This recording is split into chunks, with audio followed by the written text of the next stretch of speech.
here we are once again to discuss one of the TV shows of all time, prestige TV, that is. But of course, before we get there, we got a cold open to get through. That's right. And you guys will probably like this a lot more than you're gonna like the content tonight. And it's gonna have kind of a somber note to it because I think we owe the man. We should start off talking about the very unfortunate passing of Peter David. Yes. Unfortunately, the legendary comic book creator Peter David has passed away at the age of 68. And this was very unfortunate. We had the opportunity to see and meet Peter On a couple of times. A couple of occasions, Yeah. actually. I was able to sit in at least two of his panels at two different Dragon Cons. And, not to make this any more somber than it already is, but you could see a visible difference between him and I think it was 2022 and 2023. Yeah. And it was shortly after the 2023 Dragon Con that his staff was kind of like, he's not going to be traveling anymore. He's not going to be making it to any more conventions due to decline in his health. So, unfortunately, he never got to recover from that. Unfortunately, you could tell he really loved coming to conventions. He had a real fun sense of humor and just a real love for the game. He really did. Anytime he would be asked a question on the panel, you could tell he's in his 60s and he just still loves talking about this stuff and I really liked hearing his very unique take on Peter Parker, for instance. The last panel we got to see him in was actually a Spider-Man themed panel. Brian Michael Bendis was on that one as well. Yep. And if you guys see the homie Brendan, you can remind him that he slept through the last Peter David panel at Dragon Con that's ever going to happen. And I mean, arguably one of the best panels, This is one of the best panels I've ever been to, yeah. But for those of you who are maybe unfamiliar with some of his work, the man he's known for making and creating a lot of pretty iconic characters. He actually created Miguel O'Hara, Spider-Man 2099, so that entire run, majority of it was written by Peter David. X Factor, he wrote a lot of that. I think that to this day, he still has the longest Incredible Hulk run ever. Did he create Maestro Hulk? I know he does. He has a run on Maestro Hulk, but I think he did create Maestro. Okay. Yeah, I'm pretty certain he did because I was going to say he has 5 Hulk Omnis, and then he has Maestro, and then he has his She-Hulk run. So it's if you want his entire Hulk library, I think it's 7 Omnis that you'd have to get. I'll also add too that he also branched out into other mediums. He worked on the story for the original Halo and for the Fable franchise. I did not know that. Yep. Wow. Did a little homework. That's impressive. Also on the DC side of things, he wrote an incredible run on Young Justice. And he also is, I would give him the credit for making Aquaman cool again. Right. So, before Jeff Johns got a hold of him, Peter David had also already made Aquaman really cool. So, I mean, Peter David, he did a lot in the world and in the realm of comic books, and his work should definitely be noted and remembered and appreciated because, unfortunately, we're hitting that age, or we're hitting that point now in history where a lot of the comic book legends are passing on. So, appreciate them while they're here and continue to read and appreciate their work. And this is a homie salute to you. So I'm gonna pour one out here. Yeah, pouring out for the homie Peter David. That's right. Rest in peace. While we're on this topic, I want to talk about some interesting information that came out. I believe it was over the weekend. It may have been last week, but Christopher McQuarrie, who does the Mission Impossible franchise or the later ones. Yeah. And he also did Top Gun Maverick. Oh, okay. So apparently, back when Snyder was doing the DCEU, he was actually in talks with them. They wanted him to do the Green Lantern movie. So that Green Lantern movie that like they were like, yeah, we're going to do that, and then it just kind of faded off into the distance. Yep. He was going to do the Green Lantern movie. Interesting. And him and Henry Cavill sat down, and they actually wanted to do a second Superman movie. So it was going to be a sequel to Man of Steel that would actually tie directly into a Green Lantern movie. So he was like, yeah, we want to do the Green Lantern movie. He was like, but I talked to Henry Cavill. He's willing to like produce a sequel to Man of Steel where we actually would lead directly into this Green Lantern movie. He's like, so we want to do 2 movies. And Warner Brothers was like, nah. And he was like, all right, well, I'm out. And that was it. I know that we've beaten this horse till it's died and come back to life again and died again. But, man, it just baffles me at how WB so mishandled the DCEU. And it's just, I'm not going to say that this is a layup because I know it's really complicated and there's a lot of red tape that you have to go through and then there's so much planning and whatnot. But at the end of the day, they were in such a unique position because WB had the rights to all of their characters. The whole library they had the rights to. And the fact that they looked at one of the big 3, a tentpole of the DC Trinity, and said, we don't really need to do a sequel for him. It blows my mind, and I just, for the life of me, I can't understand how some of these decisions were made. Yeah, I mean, obviously, like you said, that horse has been long dead, but here we are. I also want to show off a little something while I'm here. So while I was there, I got to meet this guy. He's an artist named Deegan Puckers. And from him, I don't know how well you guys can see this. I'll try to get a little glare off it there. Yeah, so perfect. This is a future cover of the Battle Beast miniseries. This is not released yet. I got it directly from the artist. He apparently had done some work from the show. We actually just watched a little bit of him drawing a scene for Amazon Prime. But he had never actually got to do one of the covers.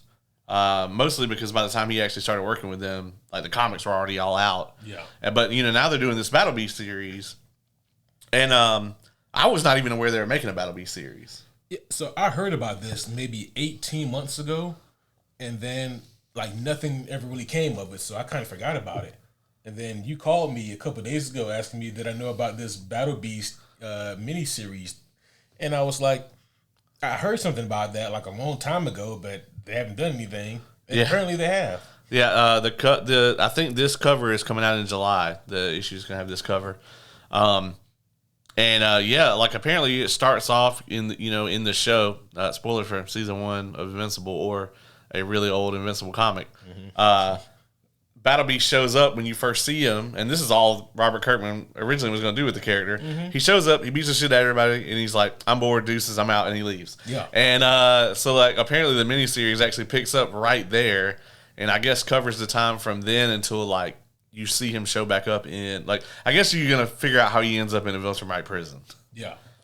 That the whole thing about Battle Beast has always been so fascinating because the more you really think about it and the more you look into it, the more you realize Kirkman had no intention of this character popping off. At all. Zero intention. Yeah. So it's like you said, when you first see him in the show or even back in the comics, when you first read about Battle Beast there, he shows up, he beat ass, and then he leave. And, like, he's gone for a long time, but fans kept pestering him like, yo, where's Battle Beast at? Yeah. When he's going to come back? And Kirkman's like, all right. And then so like eventually way down in the series, Battle Beast does come back in like a real way. And it was, a really cool thing for Kirkman to do to bring this character back. But then the more you look into this character, the more you realize that I'm not going to say that he was uninspired, but this was like a Robert Kirkman kind of special because Kirkman, he's a little bit older than you and I. He's probably, if I had to guess, 8 to 12 years older than us. Yeah. And so, like, the era that he comes from in terms of, like, the things that he would have enjoyed as a kid would have been, like, maybe G.I. Joe, Transformers, things of that nature. Well, there was actually a toy line called Battle Beast. And you would never guess what they look like. Exactly like this guy. So, so homies, if you guys just Google Battle Beast, not Invincible, or just Battle Beast toy line, you will see like the clear kind of inspiration for where he got the Battle Beast character from. Yeah. Inspiration, like Agent Spider is inspiration. Right. Yeah. Holy shit! Like Robert Kirkman's whole thing with like comics has been like, let me just get right up there where I can't get sued. Like, exactly. How close can I get to the line? Yeah. Without getting sued. Yeah, it's interesting, man, because if you look at it, like that Gen X kind of thing, you know, they definitely they were like right there on the cusp of like some actual cool shit coming out. Yeah. But they just didn't. They just didn't quite make the, yeah. I mean, granted, like when I was a little kid, that's kind of what we had was like. We had the residuals of that. Yeah, you know, we had the G.I. Joes. I had the little one that like you could wind it up and it would like army crawl or whatever. Oh, cool, yeah. You know? Yeah. And then the Stretch Armstrong. Oh, wow. Yeah, I had one of those. Until you like leave it out somewhere and like it like balloons. Yeah, the problem with the Stretch Armstrong is that like every little kid was like, I'm going to figure out the limit to how far you can actually stretch. Yeah. Mr. Armstrong. Yeah, which is probably also a thought that Sue Storm has had. Oh, God damn it. I hope that part is excluded from the upcoming movie. Yeah. We don't need to see how Franklin is made. Well, it picks up right after the limo scene in oh no in '94. What if Reed he's like fucking about the bus. He's trying to pull out, but it just keeps. Oh no! Oh no! You heard it here, folks. Shit. Okay. This is the kind of episode that's going to be tonight. But hey, you know, speaking of Fantastic Four, you know, before we get into the main course here tonight, the next episode we're going to be putting out is actually our review of Rise of the Silver Surfer from 06. 06 or 07. One of those. Yep. From one of those. And I've never seen this movie, so I'm excited about it. The homies Oz and homie Dylan will be joining us. Yes, so we are continuing our path of reviewing these Fantastic Four movies until the release of... Oh, I forgot to do the Fantastic Four button. I'll have it for next episode. You know, I also think that we got to talk about the very unfortunate news that we heard, or it might be fortunate, which is that both Doomsday and Secret Wars have been delayed. Oh, boy. They pushed Doomsday back, 9 months, and I think Secret Wars also? Yeah, because the original release date was... I think they were doing May. It was May both years, and both of them got pushed to December. Yep. So, what do you think about this? Well, a couple things. Number one, there's been a lot of talk about what was it? Avengers Doomsday. Mm-hmm. That Dune and Doomsday were going to come out on the same day, and we were going to have a Barbenheimer thing, and it was going to be Doomsday. And I think, sorry to cut you off there, but I hope that doesn't end up happening because, unlike Barbenheimer, the amount of people who would want to see both of those movies is way higher. It's the same fucking people for the most part. Yeah. And I'm going to go ahead and tell you right now. First of all, Dune is going to move their movie. They haven't even started shooting it yet. It's true. They're going to move it. But if they don't, Marvel, you should move yours. Because I'm going to tell you right now, the Dune franchise has more credit at the box office than the MCU does at this present moment. Boy, I hope it doesn't become a game of chicken, you know? Yeah, right? And here's the thing too, is Dune is Warner Brothers is gonna want at least minimum 3 weeks of IMAX exclusivity for that film.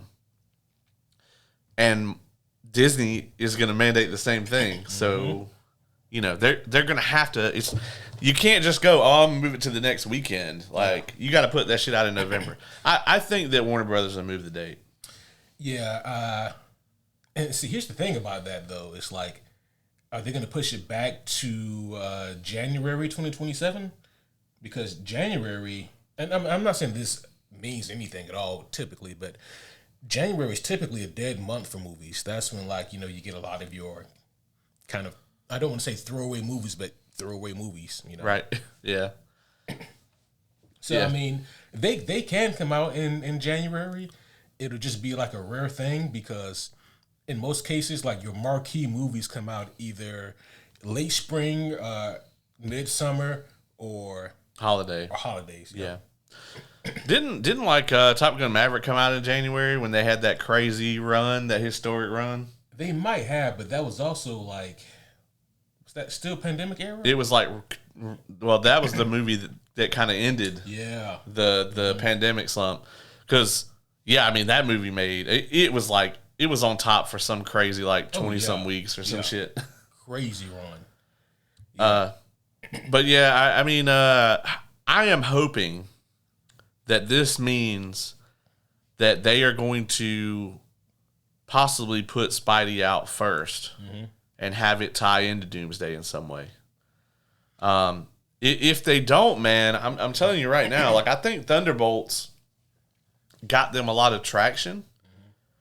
And I think Fantastic Four, as long as it's good, will do the same thing. But any hype that you're going to get from these movies is going to be dead in 18 months. Exactly. It's because like we're used to the year wait, you know. But you know, we had to do that with Infinity War to Endgame.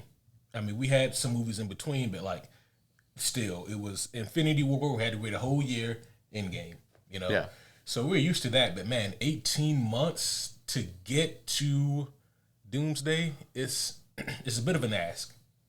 But I mean, they're trusting that the fan base is going to be there to stick around. And I do think that puts even more pressure on Fantastic Four to do well, to be well received. Yeah, I mean, I can't fathom why they moved it unless they are planning on putting something else out first. Because there's no way that they moved it just for straight up production delays. Like, they're already filming the movie. Like, the scene at the end of Thunderbolts was shot on the set of Doomsday by the Russos. You know, so I just don't. I mean, to me, it doesn't seem like that this could be a like an on-set production delay, unless they're just like, oh my god, the you know effects are going to take a year. Which, I mean, obviously we want those to be done properly. Yeah, they realized that the Galactus and Doom and Sentry three-way fight is going to require more more attention. Yeah. No. I don't know, man. I think that maybe worst case scenario, this was done because they're still trying to really piece together what they want to do. I hope that's not the case. That is for sure worst case scenario. But to be honest, I'm not sure really what best case scenario is for this kind of pushback, because this isn't a 1 or 2 or even 3 month delay. You know what I mean? Yeah. Well, Spidey 4 is set for July of next year. So that puts it coming out first. It does. So that's my hope, is that, because we've talked a lot about this, we have very little run up to this movie. Like, they didn't really get serious about building into Doomsday until, I mean, if you want to be honest, it's Thunderbolts. Yeah. Like, Brave New World did a little bit, but that bullshit with the leader at the end doesn't mean anything to me. No, it's dumb. And like, so Thunderbolts was, to me, like the first, like, okay, I'm actually excited about what's happening in the MCU now. Like, okay, we actually, you know, 25 movies later after Endgame, we finally started to tell a story again. And then, okay, like Fantastic Four, obviously going to be a big deal. But yeah, I mean, I think if you put Spidey out first and you use Spidey to get people into the theater for Doomsday, then that's the play to make the most money. Yep.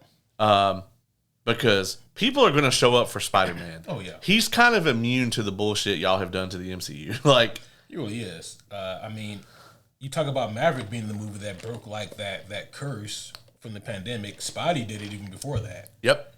Because that was in like late 2021 when Hollywood studios were still saying, oh, well, the reason why movies don't perform well is because of the pandemic. Boom, No Way Home drops and makes all the fucking money. Oh, yeah. I remember trying to get tickets for that was a nightmare. Yeah. Like, it was insane. And you get out, it sold like hotcakes. Mm-hmm. People was like, well, if I die, I die. I got to see this Spider-Man movie. Worth it, Yeah. So with Spider-Man coming out first now, I think you're right. That is the best case scenario as to why they pushed Doomsday back. And who knows, maybe somehow in this Spider-Man movie we'll get to see Sam put together his team of Avengers, and maybe Spider-Man will be one of them. That would be awesome. Yeah. I think if you want to get people hyped for the movie, you do that. Mm-hmm. Or you put Doom in it. Ooh. Man, there's so many questions, right, concerning Doom. And, I mean, first and foremost, like, maybe the easiest question to start with there is Dr. Doom going to play any kind of role in the Fantastic Four movie?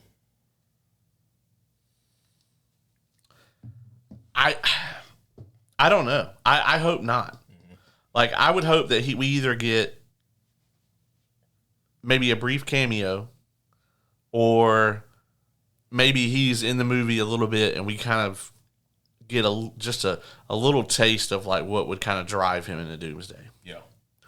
But I don't think he should be in the main movie at all. Like, I think honestly after credits would be the ideal place. It does make me wonder though. Is Dr. Doom native to this universe that Fantastic Four is in? And if so, what the fuck is he doing this whole time? Right. And I do agree that like he shouldn't be the focal point of the movie, because so far every Fantastic Four movie that features Dr. Doom has not been good. Not saying that that the correlation is the same, but you get the point. Well, it's just as you've said, it's a lot to do to introduce an ensemble cast of 4 heroes with their unique abilities and backstories, but also show them as a family, while also being like, oh, okay, well, here's this incredibly complex villain that we can't really have the heroes lose on their first outing. So I guess we're just going to have them fucking one and done, Dr. Doom. You know what? Maybe we don't give him that complicated backstory. Maybe, like, he just gets in an accident and his skin turns to metal. They're like, oh, that's fucking fantastic. Yeah. They're like, say that again. Say it again. Yeah. Say that again? We still have to watch that movie, too. Oh, yeah. I'm actually looking forward to seeing Fantastic for the first time, actually. Not that I haven't seen it, but that this is the first time I've ever looked forward to seeing it. I think you need to get evaluated, because that's not healthy. Well, it's because of Oz and Dylan haven't. I'm aware of why it is. Okay. But that's like saying, like if I'm standing right behind you and you got a gun, you really want to shoot me, you're like, I'm willing to shoot myself if the bullet's gonna hit Ace. I mean, it depends on how bad I want to shoot you, I guess. Oh shit. Well, we do have a topic of discussion here tonight, folks. As much as we would love to speculate on Doomsday and Secret Wars forever and ever and ever, and not talk about this, we do have a job to do, and tonight's job is to discuss the second half of season 2 of The Last of Us. So, but before we do that, proper introductions are in order. So, homies one and all, allow us to welcome you back to a very special episode of the Superhero Homies Podcast. My name is Quentin, and as always, I'm here with the world's greatest co-host. I'm talking about the homie Caleb. I'm a little sluggish today, folks. I just got back from being at a con for like 6 days or some shit. It was a lot. But here I am. I came home. The first thing I did was start watching Last of Us. I fell asleep. But I am here. I am back in the Super Homie Hero Homie Hangout. The Super Hangout Homie. Whatever. Yeah, Homie Hangout Hanger. Whatever. It's a long acronym. We really got to talk to the community about that one. But tonight we will be spoiling all of the currently released episodes of The Last of Us TV show, which is seasons 1 and 2 at this point in time. I don't think they're going to make a whole lot more, but we'll see. And then we will not be spoiling anything that the game covers that the show doesn't. We will probably have a little section at the end with a spoiler warning where we may talk about what season 3 will entail. But let's get into it. We're talking about this is episodes 5, 6, and 7. Yes. Of season 2 we're discussing tonight. You can check out our episodes 1, 2, 3, and 4 coverage. We already put that out a few weeks ago. So Ace, my homie, my brother, what'd you think about these 3 episodes? Boy, howdy. I thought that these 3 episodes, if I'm being completely objective, there were things that I could find in all these episodes that I enjoyed. But there were a lot of things for me to really kind of pick apart. And out of the 3, episode 6, I think, was probably my favorite. And you know, like that may or may not have something to do with it being a Pedro Pascal Joel centric episode. And HBO was trying to do everything imaginable to let people know Pedro Pascal was going to be in that episode. Like all the previews for it. Yeah. If you look on now HBO Max again, like the thumbnail is Joel. You know, they really wanted to let people know, hey guys, Joel is in this one. He's still dead, but he's here again. He's here, yeah. Yeah. So, you know, I don't want to skip ahead to episode 6, but man, it's like that episode, I think, for me, was like by far the most interesting of the 3. However, there's a scene at the end of that episode that, and my memory could be wrong, but if my recollection stands correct, in the game, that scene doesn't happen until much, much later on in the story. And this is a good spot for me to say this here. Deep breath, because I can't believe I'm saying this, but watching this season of television makes me have a better appreciation of the second game. That is not to say that I think the second game is good. I don't. I still think the story is contrived as fuck. However, seeing this season of television somehow do it worse is pretty baffling to me. Does Neil Druckmann just have Craig Mazin tied up in a closet? And he's like, yeah, he's helping me with the show. You want to talk to him? No. He's so busy. He says he doesn't want to talk to anyone. We haven't seen Craig in days, though. We just really need to get his ideas on this. It's like, no, he said he won't be disturbed. I'm the only person who can talk to him. He's like, he's just got like a big stack of papers and he's just in there writing. Oh, okay. Well, you know, his family just wants to see him. You know, they haven't seen him in, you know. I'll go ask him if he's got like a message for him. Oh shit! What'd you think of these 3 episodes? Oh man, so I never played any of this part of the game. Like all the knowledge I have of the second game of this at this point is secondhand. But to say that this is, it's hard to hate this because of how well produced it still is. Mm-hmm. Like the imagery of like Ellie in the boat with the city behind her, for instance, is beautiful. Mm-hmm. And that's got to be what Craig Mazin is contributing to this shit. You know, it's like I can never complain about the imagery or the way it's shot. And even the action, every now and then, like they use the whole, they definitely use the whole, like the infected goes up against the fence shit a lot. They do it again. In this season. Yeah. In these episodes. And I'm like, ugh. But for the most part, it's hard to complain about the technical aspects of the show because it's just so well done. The writing, though, on the other hand, is a catastrophe. Like, when this show isn't disjointed, it's contrived. Mm-hmm. And sometimes it's both. Yeah. Sometimes it's disjointedly contrived. Everything you just said, Caleb, like, if I just take that and clip it, I wouldn't know if you were talking about the show or the game. On a technical standpoint, this is a great looking game. The gameplay is by far the best it's ever been.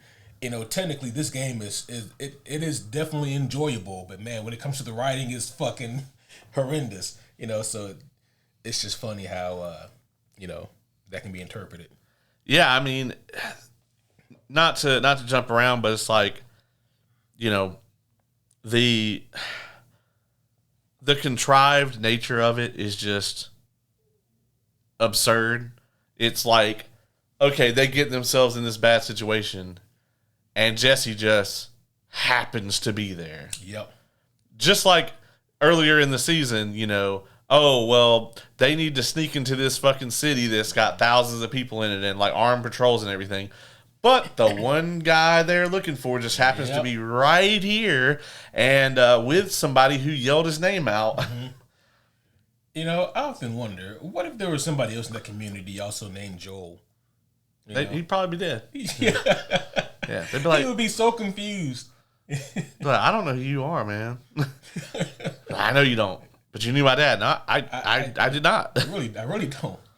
You murdered all those people. I didn't know. What? Yeah, what are you talking about? So yeah, like the Jesse just finds them, and then they have to have this whole clip where he explains how he found them. Yep. And I'm like, okay, but still, like, how? That makes no sense. And then within like seemingly 20 minutes, Tommy and Jesse can get to Ellie. Yeah. Across a fucking river, a turbulent river. Yeah, that she damn near died trying to get there. Yeah, and like they just show up and can go to exactly where she's at. It was. Granted, they don't give us like a specific time frame, but it's night, pitch black when Ellie gets there, and it's night, pitch black when Tommy shows up. Yeah, and then Abby can also go directly there. Oh yeah, and she ain't even got the super muscles. Yeah, no, no. So how did she do that? Like, are they running fucking Wasteland Radio from this theater? Like some Fallout shit? Yeah, that could be it. Like every now and then, like Dina just goes up there. This is Dina from the whatever theater, playing all the hits. That's right. For all the scars and wolves out there listening, this one's for you. Yeah, exactly. Oh shit. And there's just so much that's going on in these episodes, man. To the point where I actually gave the show too much credit. I said that this season would end with the big Ellie and Abby fight in the theater. I was almost right. Yeah. But no, instead they decided to stick to the guns, no pun intended, and have the confrontation, and then they cut to Abby's day one, which who gives a fuck? And like, do you think that they're gonna spend the entirety of what would be season 3 into the finale? You think they're gonna build 7-8 episodes of Abby bullshit, like no Bella Ramsey until the finale? I'm gonna say they're gonna spend minimum 3 to 4 episodes. Okay. On that. Okay. Yeah. Okay. I was gonna say, man, there's no way anybody's watching 6 episodes of Abby. It's hard to say, man, but we haven't spoken about the fact that Craig Mazin wants to do a 4th season because he doesn't think that they can do the whole thing in 3. Yeah, I don't think that HBO is going to renew it for 4. If they're still on the whole kick that they were on around the time of House of the Dragon, when they were like slashing episodes and slashing budgets, if they're still on that, then there's no way. Yeah. I don't know though. Because the viewership has tanked. So here's the thing, right? And we said something similar to this in part 1 of our review, but now it's even more poignant that the show is done and over with, or the season is anyway. So it stands to be stated again, and that is one of the crucial things of this podcast, right, is that if it has a source material, you can kind of be a watcher on the wall and see how things are going to play out. See where the live action adaptation should pivot or where it should stay the same. And The Last of Us Part 2 or Season 2 is the easiest thing to watch out for, because it doesn't matter if you love the game or not. It doesn't matter if you hate the game or not. The fact of the matter is this: it split the fan base. It divided the fan base. So to adapt something that you already know is divisive, doesn't matter if you love it, the simple fact that it is so divisive tells you that when a certain thing happens, it is going to divide your fan base again. And like interviews and stuff that I've watched with Neil Druckmann tell me 100% that like he's either completely in denial or he's just not listening to the criticisms of the second game, because he 100% believes that people just don't like the game because Joel dies. And I'm like, yes, people don't like the way that the death happened in the show or the game. I think it was probably better in the show to an extent. Like in the show, him following them there is not believable because he wouldn't fucking do that. Mm-hmm. But like I think the way the actual death happened was a little more believable in the show, whereas I think in the game, it's just it doesn't make any goddamn sense at all. But that's not the problem. Like the writing, the shitty writing is the problem. Yeah. And it's also the fact that like as soon as Joel dies, all the momentum gets sucked out of everything. Yeah. It's like if he died and they used that to like put us off onto this new story like that, like it was going to just catapult us into it and it was going to have all this momentum or whatever, by all means, do the damn thing. Mm-hmm. But it just, all the wind gets sucked right out of the sails here. Yeah, it kills the momentum of the show, right? And this is a part where it actually pays off better for it to be a video game than a show, because at least because the game part 2 to me does have pacing issues actually. And a lot of it has to do with like all the backtracking that's done, which we actually see in the show to and from the theater, and just a whole bunch of kind of monotonous shit like that. But at least you have something to do along the way. Yeah. Whereas in the show, you just kind of sitting there meandering, and then you get a flashback episode that, in my honest opinion, didn't feel earned. Right. And then they they try to go back to the finale, and I'm just gonna go ahead and get into something that is for me has been really grinding my gears, but especially now in the back half of the season. I don't put this on Bella Ramsey, man, but Ellie's about the worst she's ever been. Yeah. I mean, the internet puts it on her, but I don't really think it's her fault. So, I don't want to put it on her because she did such a great job in season 1. Part of the issue is that she does feel stuck in season 1 Ellie mode, and she's having a hard time getting that character to be like the straight up vicious, vindictive, rage-fueled monster that she is in game 2. But however, I think that a part of that is also on just how she's being written and directed. There's also the part where, they don't feel like the same character. Yeah. On the writing, the original writing, they don't feel like the same character.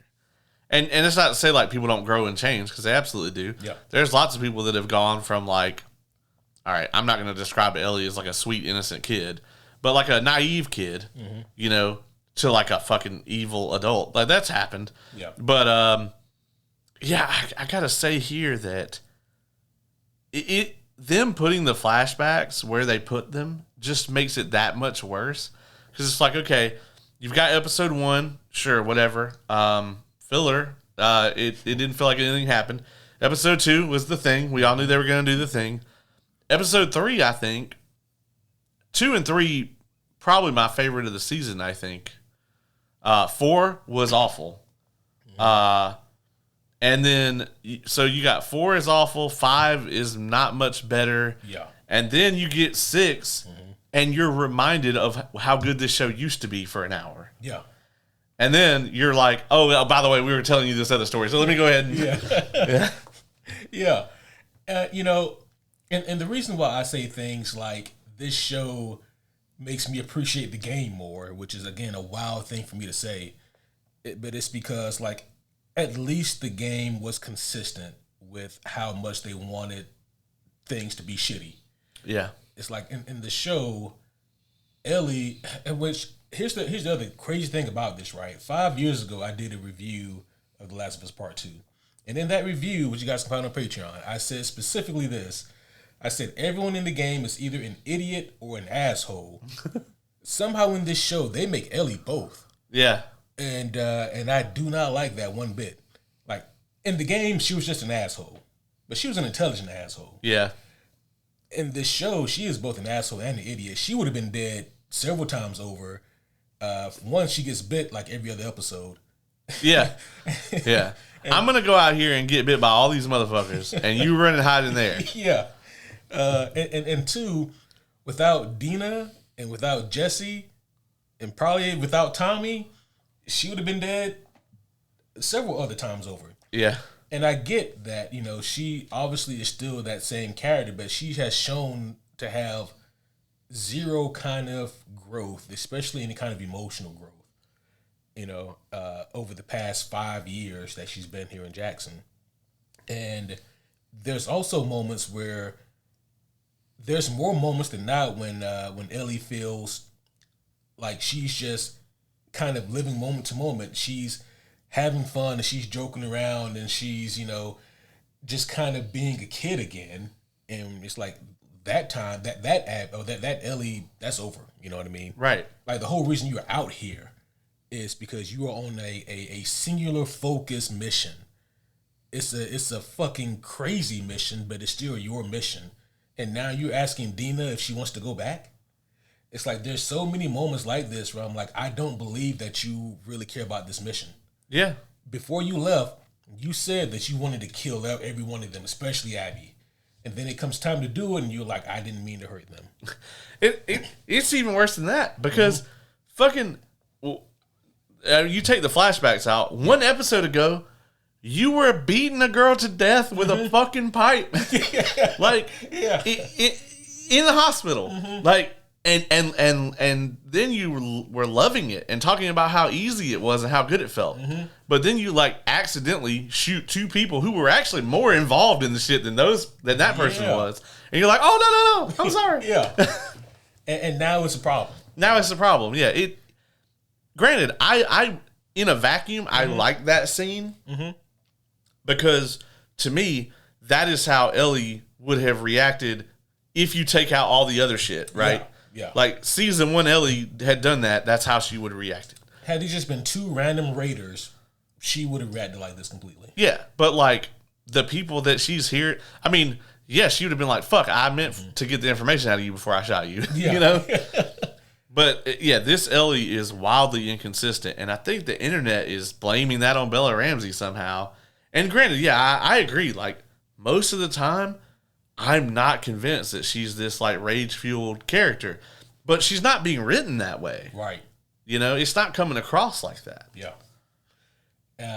I don't know if they're trying to do a slow burn with that, but here's the problem. It doesn't work like that. You cannot have her slowly transition into this rage-fueled monster because she's already out here on the mission. Yeah. Nobody's going to travel that fucking distance unless they really fucking want to accomplish that mission. In the apocalypse. Yeah. Come on. Like, man, I have debated whether I want to, like, go to the food for, like, some candy. Or go to the store for, like, some candy. Right. Like, she got up and went on horseback across the apocalypse. Bruh.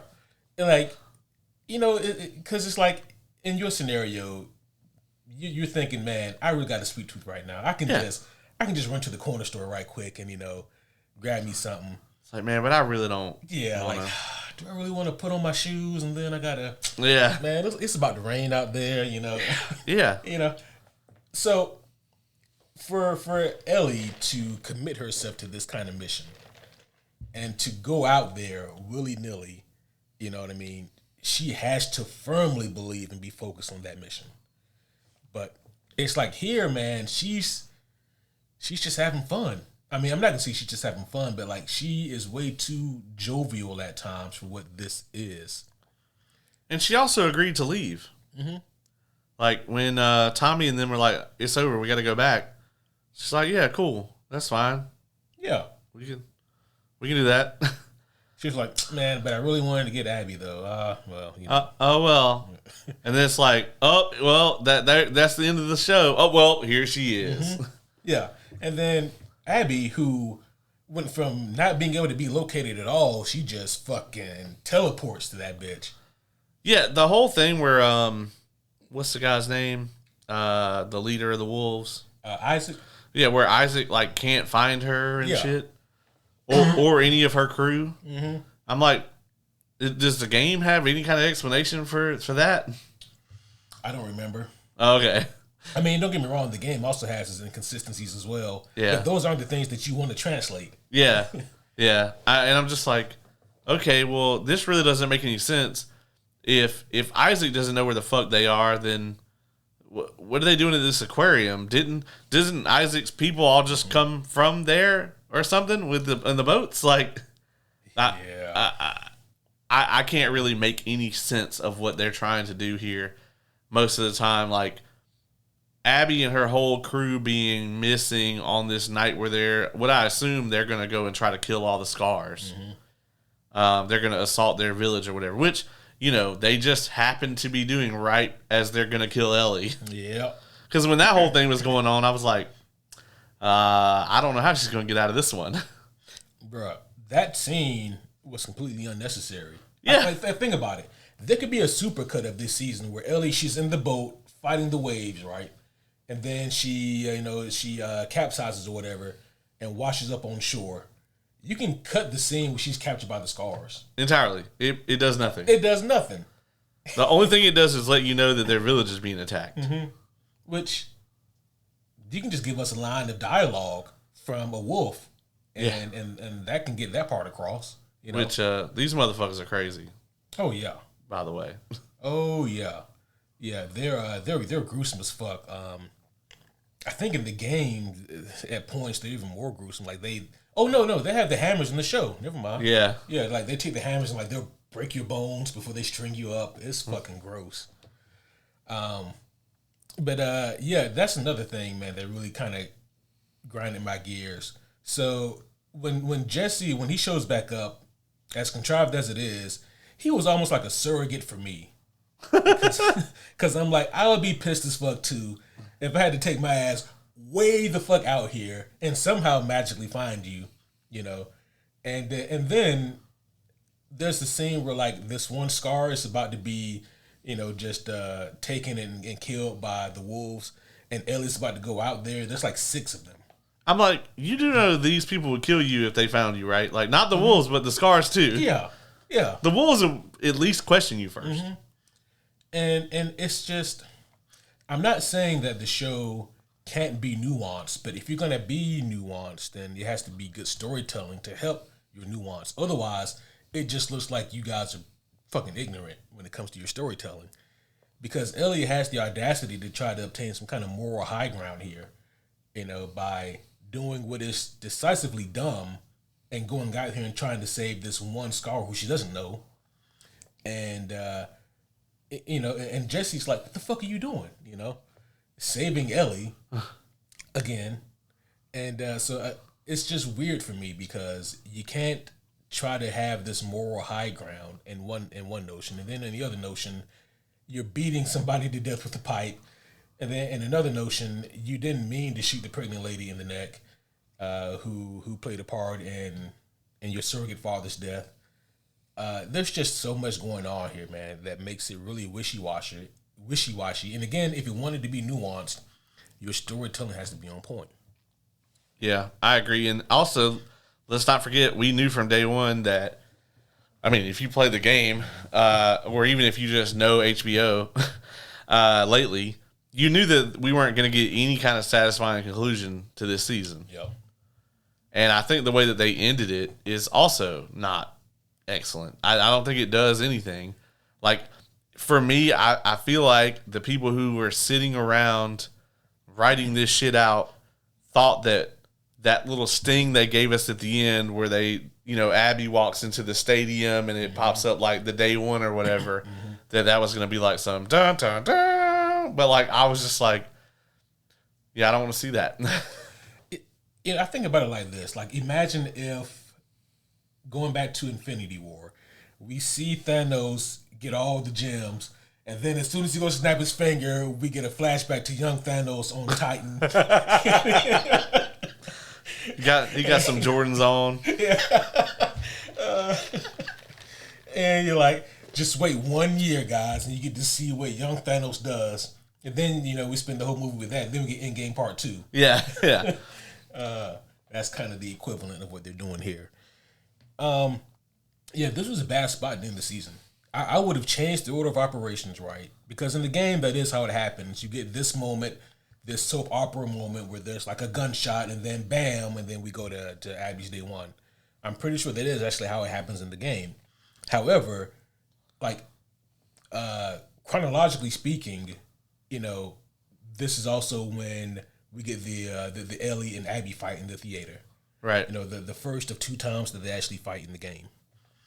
And to the game's credit, that is actually a very tense moment. You know what I mean? And you kind of curious to see how this thing's going to play out. I think if the show really wanted to retain or get back people's interest, they should have just gone ahead and done that here. Do that first fight here, right now. Yeah. And then if you want to end it with Abby's day one, whatever. But to just kind of, because we all know Ellie didn't get shot. Right. Yeah. You know what I mean? Like, come on. Yeah, we all know. So yeah. And then not only that, but it's like when the show picks back up, we got to sit through a bunch of bullshit we probably don't care about to get to here. Yep. Don't get me wrong. I'm not uninterested in the Wolves versus Scars stuff. That might be the only compelling thing in the show this season, other than like Pedro Pascal occasionally like floating in as an angel. So to kind of talk about some things that happen here, episode 5 is Feel Her Love. And apparently this is directed by Stephen Williams, or was that the writer? One of the two. But yeah, this is the episode when Ellie and Dina, they run into more of the dead Scars, or the Seraphites is the technical name. They're ambushed by the stalkers in the warehouse, and then they're saved by Jesse. We talked about all that already. Yeah, unfortunately. Ellie says she wasn't bitten. She was for sure bitten, right? A bunch. Yeah. A bunch of times. She was being munched on for sure. And not the fun way that most women like to be munched. This was definitely the not good way. So well, actually, doesn't this episode open with the scene where they're interrogating the sergeant about the hospital? Oh yeah. And this is where we find out about the spores. Yeah. I hated this. I like this scene. The way that this acted and shot is great. Mm-hmm. But when you immediately figure out that like the show is now going to use the spores because it's just more shit that's contrived as fuck. Mm-hmm. It's like, oh well, we never used the spores before, but we came up with a reason where our plot needs them. And so we're now going to throw them in as a cheap plot device. It was like they didn't think about this all the way through. You know what I mean? And so they get to this part of the story, and they're like, "Oh wait, when Ellie kills Nora, like, joke's on Nora because Ellie's immune. Like, so the spores don't have any effect. How do we do that here in the show? I think easily would have been to like just have have an infected bee there and it bite both of them." Yeah. And then you can just have Ellie be like, nah, bitch, I'm immune. Yeah. But no, they don't do that. Instead, they decide to stick with the spores. I do agree, though. I like this scene. Yeah, I mean, this scene where they kind of explain the situation with the spores and everything was really good. I mean, this scene felt like it was out of season 1, kind of. Yeah. It was well acted, well put together, and it like kind of got you interested in it. I think until later on, when we found out like the actual reason that they were using it, because Number one, there's no reason for them not to just kill Ellie. So they use the spores as a way to get out of that. Mm-hmm. I also want to point out that if you're well-trained military guards, have the high ground, and they are told that someone is right about to run through there that they should kill, and they still can't shoot her. Yeah. Like, did they hire stormtroopers? Like, it's the apocalypse, dog. You got to take what you can get. I guess so. I guess so. Yeah. This was it was still an interesting scene nonetheless, but and at least the visual looked cool when you see the zombie breathing out the spores. It did look cool. Yeah. They didn't explain anything, but it did look cool. Yeah. I also I gotta reiterate this again, man. I don't like how parts of this season, even though it's based on a video game, really feels like a video game. It's so bad. Mm-hmm. That scene, the scene where they start getting shot at, and her and Jesse and Dina, where Dina gets shot, that scene where they split up is straight up video game as hell. Absolutely. Absolutely. The scene with another smart infected. Yeah. Video game. Yep. 100%.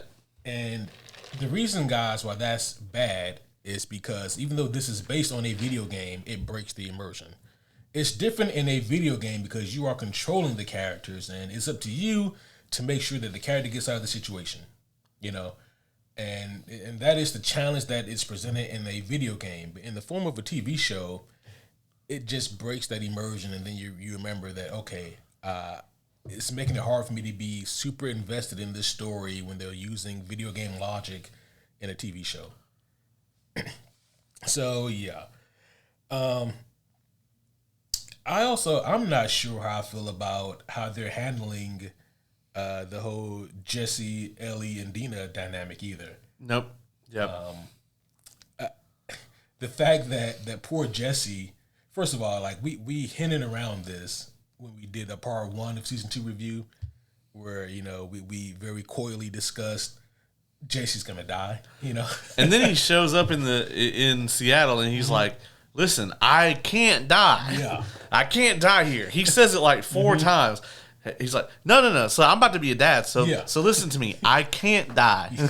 I'm like, man, you done said that shit too many times. Yeah, way too many times, dog. So, and I mean, that's how he goes out in the game too. But even in the game, I was like, oh, you're gonna die. And the show is even more obvious. And to a degree, it's a little fucked up how it's done in the show.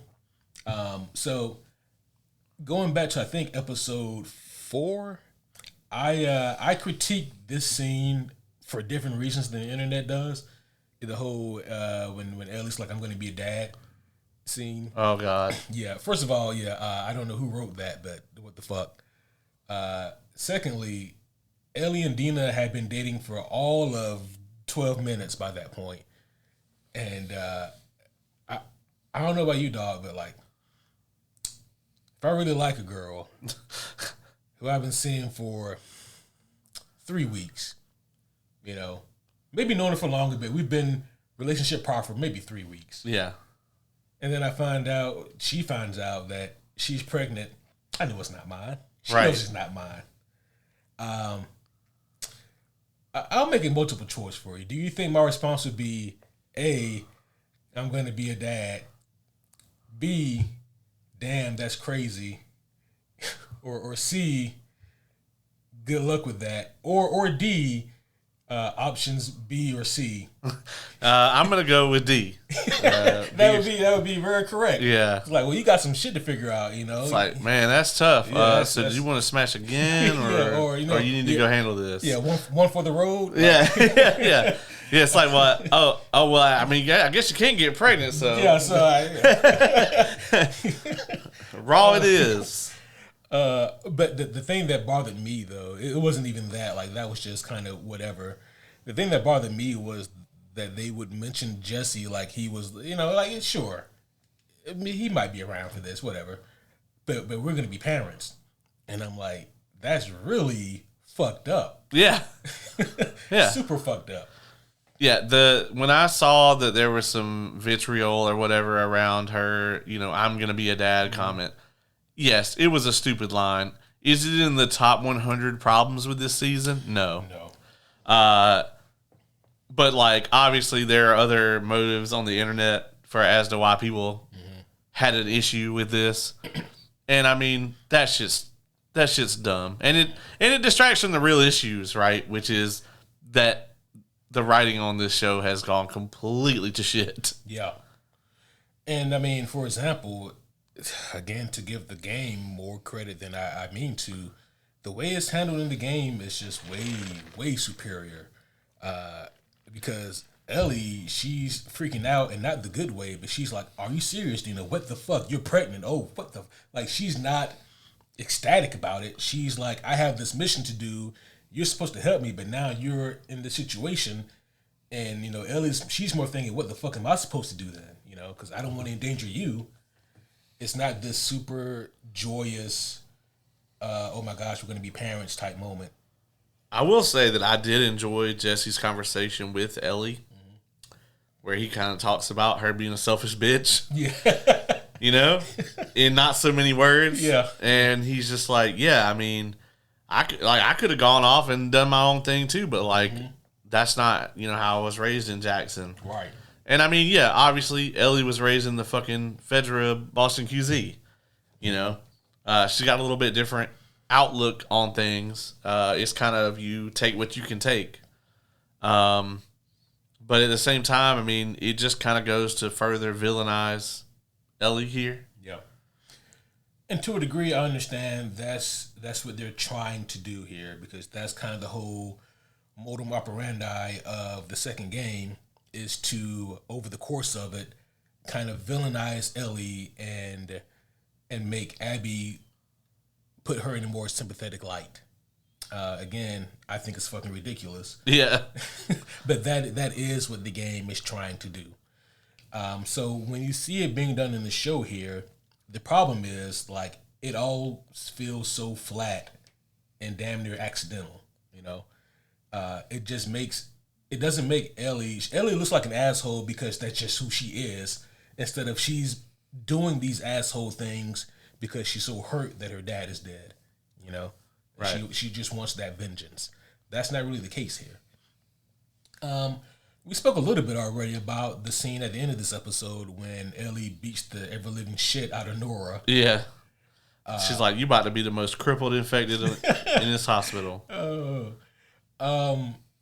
It's funny, man. In the game, you do this whole scene where, like, you have to chase her. And this is actually a pretty cool scene. I remember I watched somebody play through this scene on the internet, and this shit was hilarious. So you're chasing her, and this person was like a pro. They played this game I don't know how many times. They're chasing Nora, and they do this really strategic thing where, like, Nora, she bends a corner because they're in the hospital. They shoot out a window, and they're able to kind of go through the window and meet and cut Nora off where she meets you at. And the game was programmed so that you can't catch her. You're right. So as soon as they did that, Nora tapped into the goddamn speed force and just yeah. I was like, God damn. But no, seeing this kind of brutality from Ellie, it was cool. It was visceral to see, but again, to me, it just felt a little bit unearned because we haven't been able to see this side of Ellie. Right. So. Yeah, I agree. Do you think she, like, finished the job with the pipe, or you think she just, she let her turn? She said she didn't kill her. Yeah, which is pretty fucked, actually. It's very fucked. Yeah, I think I would have at least, I think I would have put her out of her misery. Right, yeah. Yeah, because that just seems super fucked. Because now she's, like you said, she's a crippled infected now. Yeah, yeah. And especially, like, once she gave Ellie all the information she could, and Nora probably would have given Ellie more information had she not beat her ribs and organs in. Yeah.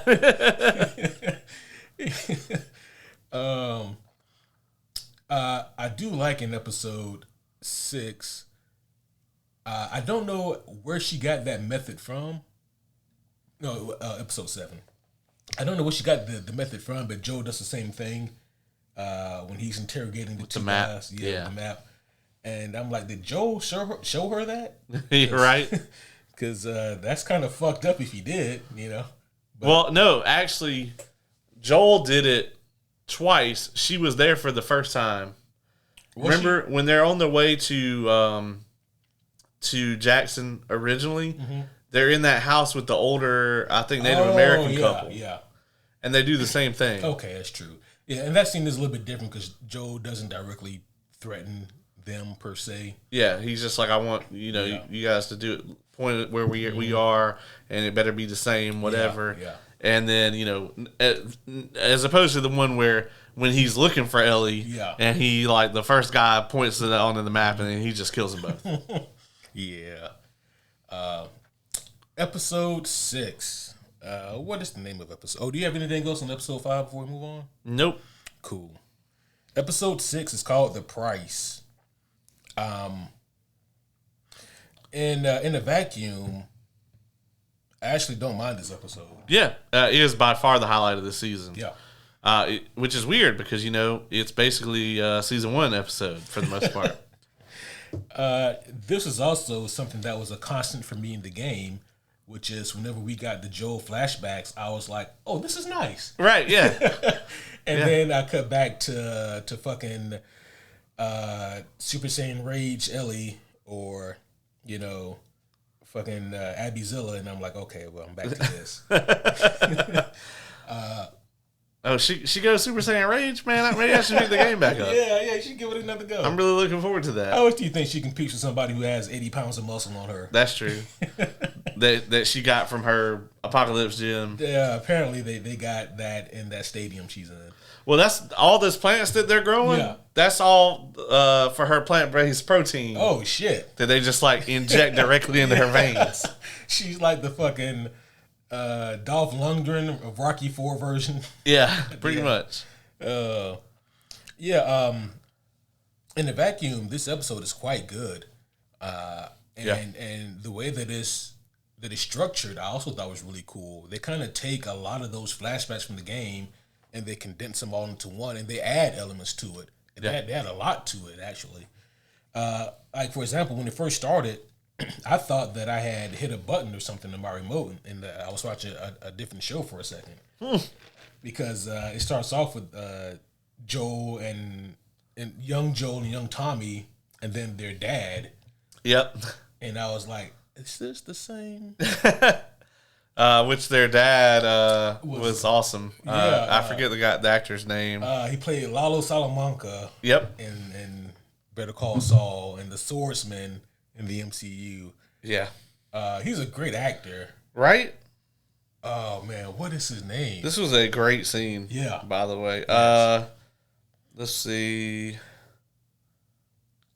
Who's he played by? Tony Danza? Tony Dalton. I was like, it's not Danza. I was like, Tony Danza? Yeah, is he alive?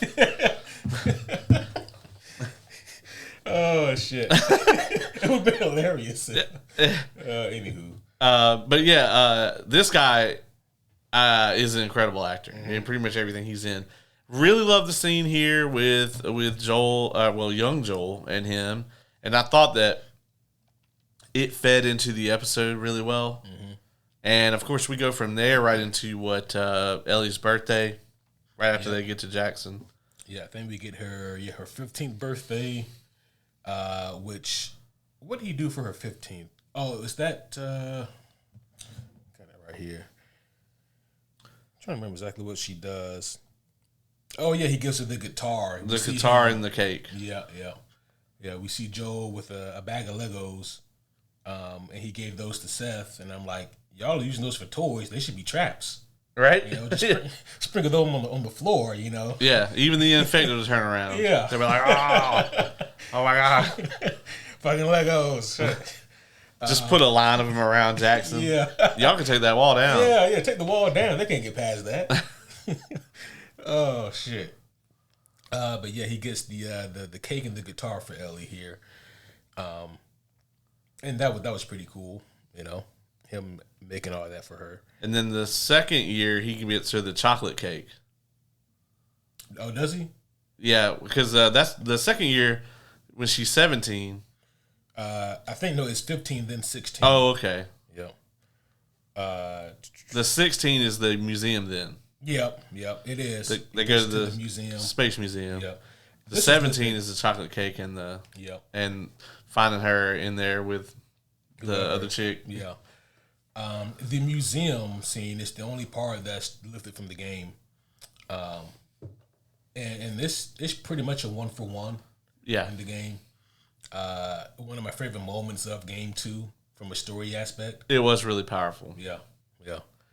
I like the scene when they're on the way there, and he's like, "I seen how you and Jesse looking at each other. I got a real intuition for this kind of thing." And Ellie's like, "I don't think you do." Yeah, that is also directly from the game as well. Yeah. Like that's great. Yeah, I love that. Yeah. Oh, that shit's hilarious. But no, the museum scene is great. Seeing her inside the rocket ship, it's great, and Joel has the tape for her. Yeah. And then, like you said, on her, was it her? Yes, her 17th birthday. Yeah, she's in her room with some other girl and getting a tattoo. And they're like a bong in there or something. Yeah. So, it was just a joint. Oh, just a joint. Okay. Yeah, they weren't that fancy. Yeah, that's true. A bong would be a hot commodity in the apocalypse, I imagine. I can imagine so too. Yeah. Yeah, you can't just go down and buy another one. Yeah. Joel is not too happy about this, and he's just straight dad mode right here. This is when we kind of start to see a rift, between them, and it's not so much the fact that she's just growing up and becoming more independent, but just the gnawing notion in the back of her head about what she knows Joel did, Right. It's like, I think she knew the whole time, but as she gets older, she's like more and more realizing it doesn't make sense. More and more she can't hide it, you know? And, maybe this is a layer of nuance in the show, but it's like maybe she sees all of this, love and affection that she's getting from Joel, and she would love to reciprocate that, but she can't because there's always going to be that mental block there in her mind about what she knows he did that he's lying about. We actually see, I think, is it the next birthday where we see her practicing her questions about it? Yep, her 19th birthday. Yeah. Mm-hmm. Yeah. And that was pretty interesting. At this point, she's living in the garage. And, things have really kind of spiraled out of control here with those two. But they go on patrol for this birthday. And you thought this was going to be easy peasy, lemon squeezy. Yeah. And in fact, was difficult, lemon difficult. Yeah. Yeah, this is where they get the call and they go out and Eugene has been bit. Yep. And this was alluded to in the very first episode. It was. Now, is this in the second game? This I don't remember this at all. No. So Gail, who is in present day, used to be Joel's therapist. Yeah. You kind of got to have a brain to need a therapist. So that's true. But Gail says something about like, I hate you because of not only that you killed Eugene, but how you did it. Mm-hmm. And we see this whole scene play out where like Eugene's been bid, and Ellie's like, oh, he's probably got about an hour. We can get him back to town or whatever. And like the shit's taking too long, and he can't remember the way back to Jackson, and he's starting to slur a little bit. And Joel's like, man, fuck this, And honestly, I think this scene, it really was constructed as like this is a new way to demonize Joel by Neil Druckmann. It kind of was, right? But the problem is, for me, I'm with Joel. Right, I shot that motherfucker. I would have shot him as soon as he showed me the bite. Yeah. why run that risk? Yeah. You know? And then I do agree with what you just said. Like, this was another scene to kind of demonize Joel, because here's the thing, guys. Going into season 3, Neil Druckmann needs you to, at the bare minimum, say that what Joel did was demonstrably wrong. Right. Because that's the only way that you can begin to get on board with Abby. Right. And so he needs you, to a degree, to not like Joel so much. And the way that it's played in the show is that, beyond a shadow of a doubt, Ellie would have cured humanity. That's how they depict it. And it's stupid as fuck. It is. Because it takes all of the nuance out of it. You know what else is also dumb that we haven't really talked about that much? It's just plain dumb. Just plain dumb. What also is stupid, though, is that not only was Ellie going to be the be-all, end-all cure for humanity, but apparently Abby's dad is the only person alive who could have done it. Anywhere. Yeah. Had to be him. Yeah, it had to be him. Someone else might have gotten it wrong. Yeah, Abby's dad is like apparently the only like infectious disease specialist alive anywhere. He definitely never wrote anything down. Yeah, no notes. Didn't train anybody. Nope. Those nurses that were in there that he didn't kill, they don't know shit. Yeah. They worked at the Kmart before the apocalypse. Yeah.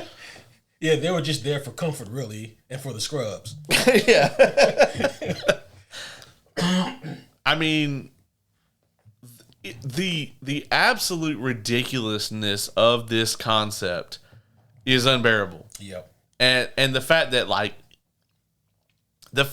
they even have Joel kind of acknowledge it too. Yeah. Is also ridiculous, because Joel, whether he wants to admit it to Ellie or not, has no fucking idea whether it would have worked. Yeah. And honestly, neither do any of those fireflies. Right. Neither does Abby. Yeah. And I mean, I guess Ellie believes it. Mm-hmm. She doesn't know any better. And again, for those of you who haven't played the original Last of Us on PS3, there is a note that you find in that original version of the game, and in that version only. It's a small note, but it just builds on the lore of the game, and it specifies that they have found other people before who were apparently immune, and they ran tests or tried the experiment and it didn't work, but now they got it figured out. Yeah. So, for obvious reasons, you can understand why that's not in the remastered or the remake or part 2. Right, because they have to get you on board with the fact that Joel is just like evil. Yeah. And we get this scene with Eugene. And, I mean, Ellie makes it out later on like Joel just really was itching to fucking kill Eugene. Mm-hmm. But, like, that's not the case. Yeah. It's like, oh, they're infected? Well, we got protocols around here. Yep. You're infected? Blah-blah. Yep. That's it. Yeah, and that's understood. And of course, Ellie's like, oh, no, he's fine. Let's take him back to town. Yeah, bitch, you're immune. You're immune, yeah. If he starts to freak the fuck out, like, you're not the one who has to worry about this. Yeah. And then on top of that, man, and this does have Neil Druckmann written all over it, Absolutely. Because every time he tries to do something with serious intent, it always backfires. Just like this scene was meant to demonize Joel, but instead it just made Ellie look like an asshole. Yeah. Like, this woman is grieving the loss of her husband. What would make her feel, how would that make her feel any better by saying, actually, that's not the way it went down. Joe took him out and shot him in the back of the head. That's not going to help this woman is grieving at all. No, it made Ellie look like a complete bitch here. Mm-hmm. Yeah. Like, how you going to do this? Yeah. And I don't see how the people making this show don't see how that comes off. Because surely that wasn't the goal. Why would that be your goal? Right. So that, it doesn't add up to me. And for me, like, that was really the big misstep of this episode. Yeah. And them trying to correlate, like, what he did there with the Salt Lake City thing, I'm like, no. Like, Eugene was going to die. Mm-hmm. The only thing that Joel did was decide whether he was going to be able to be a risk to both himself and to Ellie in that time frame. Also, Eugene's kind of a selfish dickhead. There's one point where, like, Joe says, "Hey, are there any last words that you want me to bring to your wife?" And he goes, "Any last words I want to bring to her? What about her last words to me?" Yeah, right. And I was like, "That's."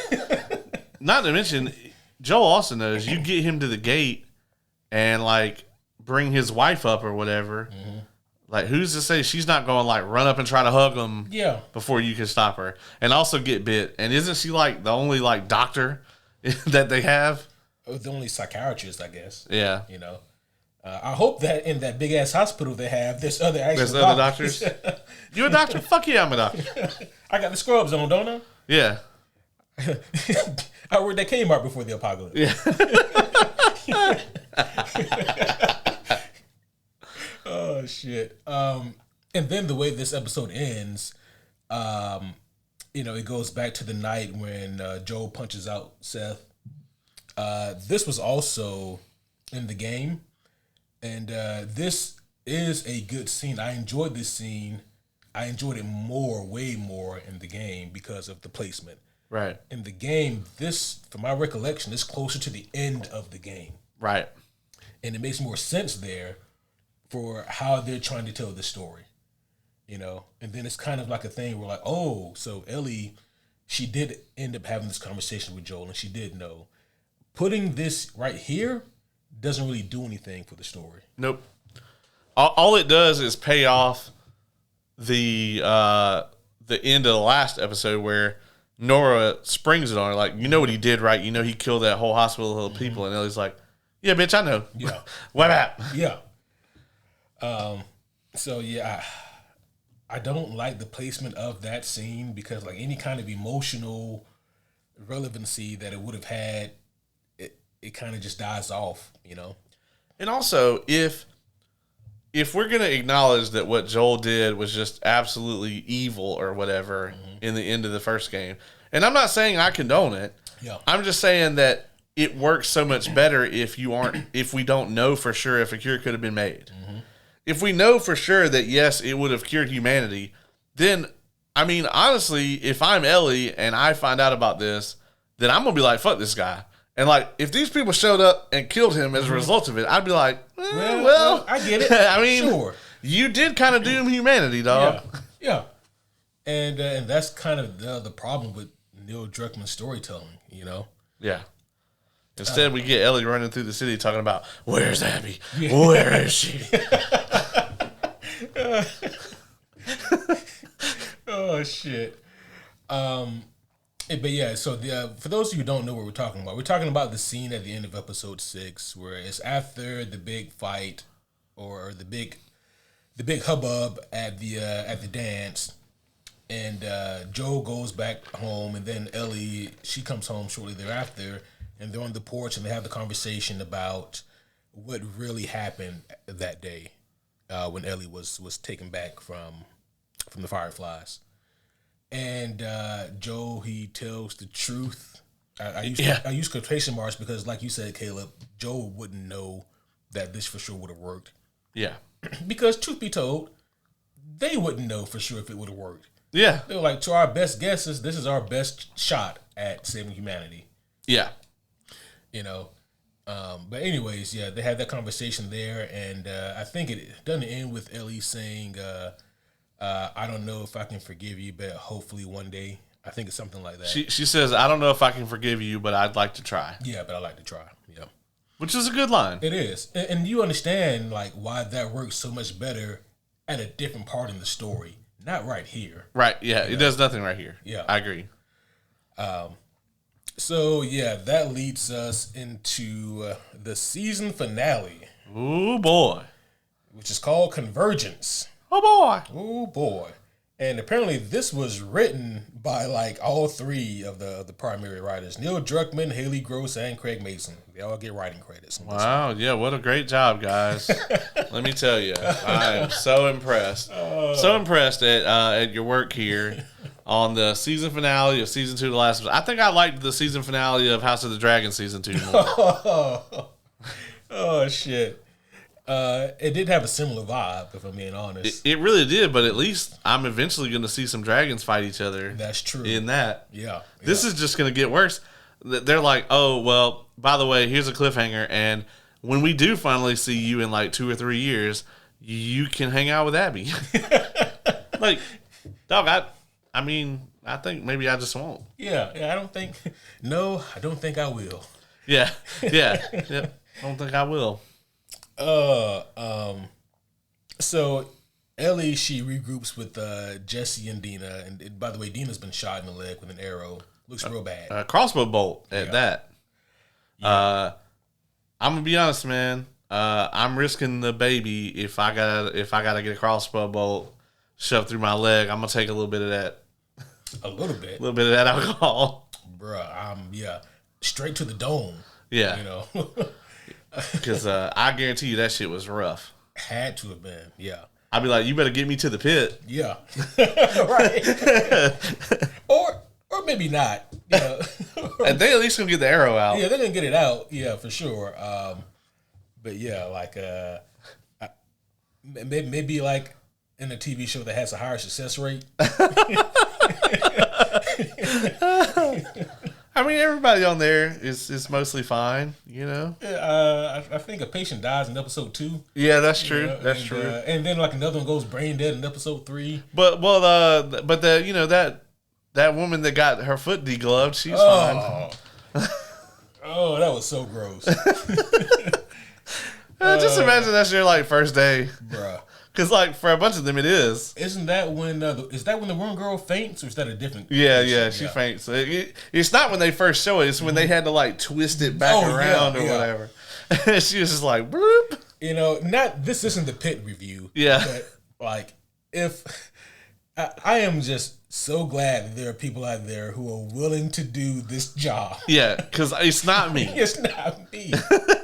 For so many reasons, I couldn't do it. Yeah, for so many reasons. Yeah. One, I don't know what 2/3 of those words even mean. Right.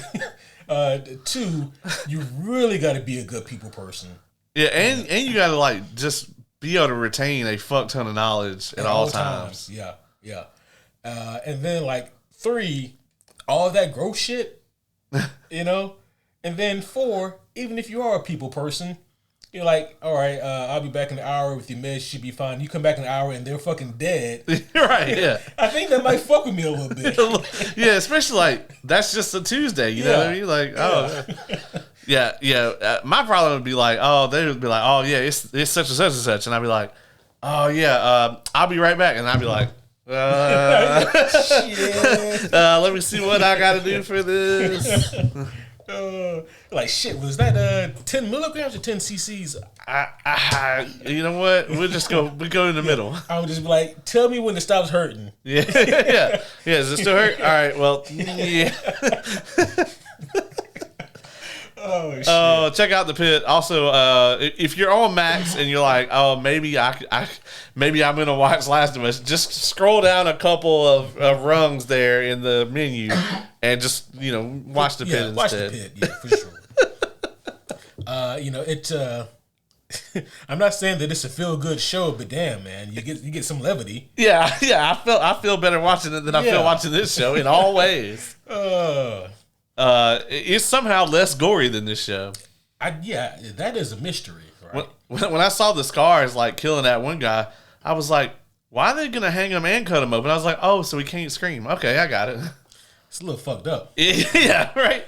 If I were that guy, I'd be like, hey guys, look, just hang me. I promise not to scream. Yeah. Please.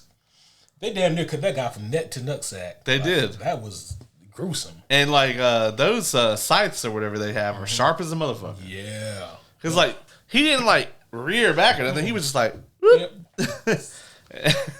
I'm just gonna unzip you now. Oh my god, man, that shit looked awful. Oh yeah. And I'll be honest with you too. You guys who watched that scene, they did this for the sake of TV. He wouldn't have died that quickly. Yeah, that's true. Yeah, which makes it even worse. Yeah, exactly. It's like, he would have been there for a little while. Yeah. Oh my gosh, yeah. Awful. Yeah. Yeah. You're like, you hope you just die that quickly. Mm-hmm. That is kind of also the thing about The Last of Us Game 2 and Season 2, which is there's really just not that many people to root for. No, there's really not. Yeah. Dina is about it in the show. Mm-hmm. Yeah. And Tommy. We like Tommy. And I could see an argument for Jesse until... Yeah. Yeah. It's like, oh, man, this Jesse dude isn't too bad. Oh, all right, well. Well, you win some, you lose some. I do like how in the show, like, once Ellie actually explains, like, originally Dina's like, and I don't know if it goes this way in the game, but in the game, to me, she always seemed kind of against the whole thing. Mm-hmm. In the show, she's like, yeah, bitch, ride or die, like, let's do it. Yeah. Until, like, Ellie explains the whole thing to her, and then she's like, well, I mean, I don't really want to be like, this motherfucker got what he deserved, but we should go back to Jackson. Yeah. And I agree. I like the way that Dina is written in the show. She's like the only well-written character, really. I think so. And here's the thing, right? Like, this was their opportunity to really do something great with Tommy.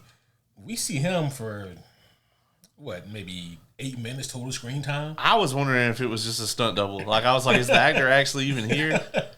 And don't get me wrong, guys. Mild spoiler alert.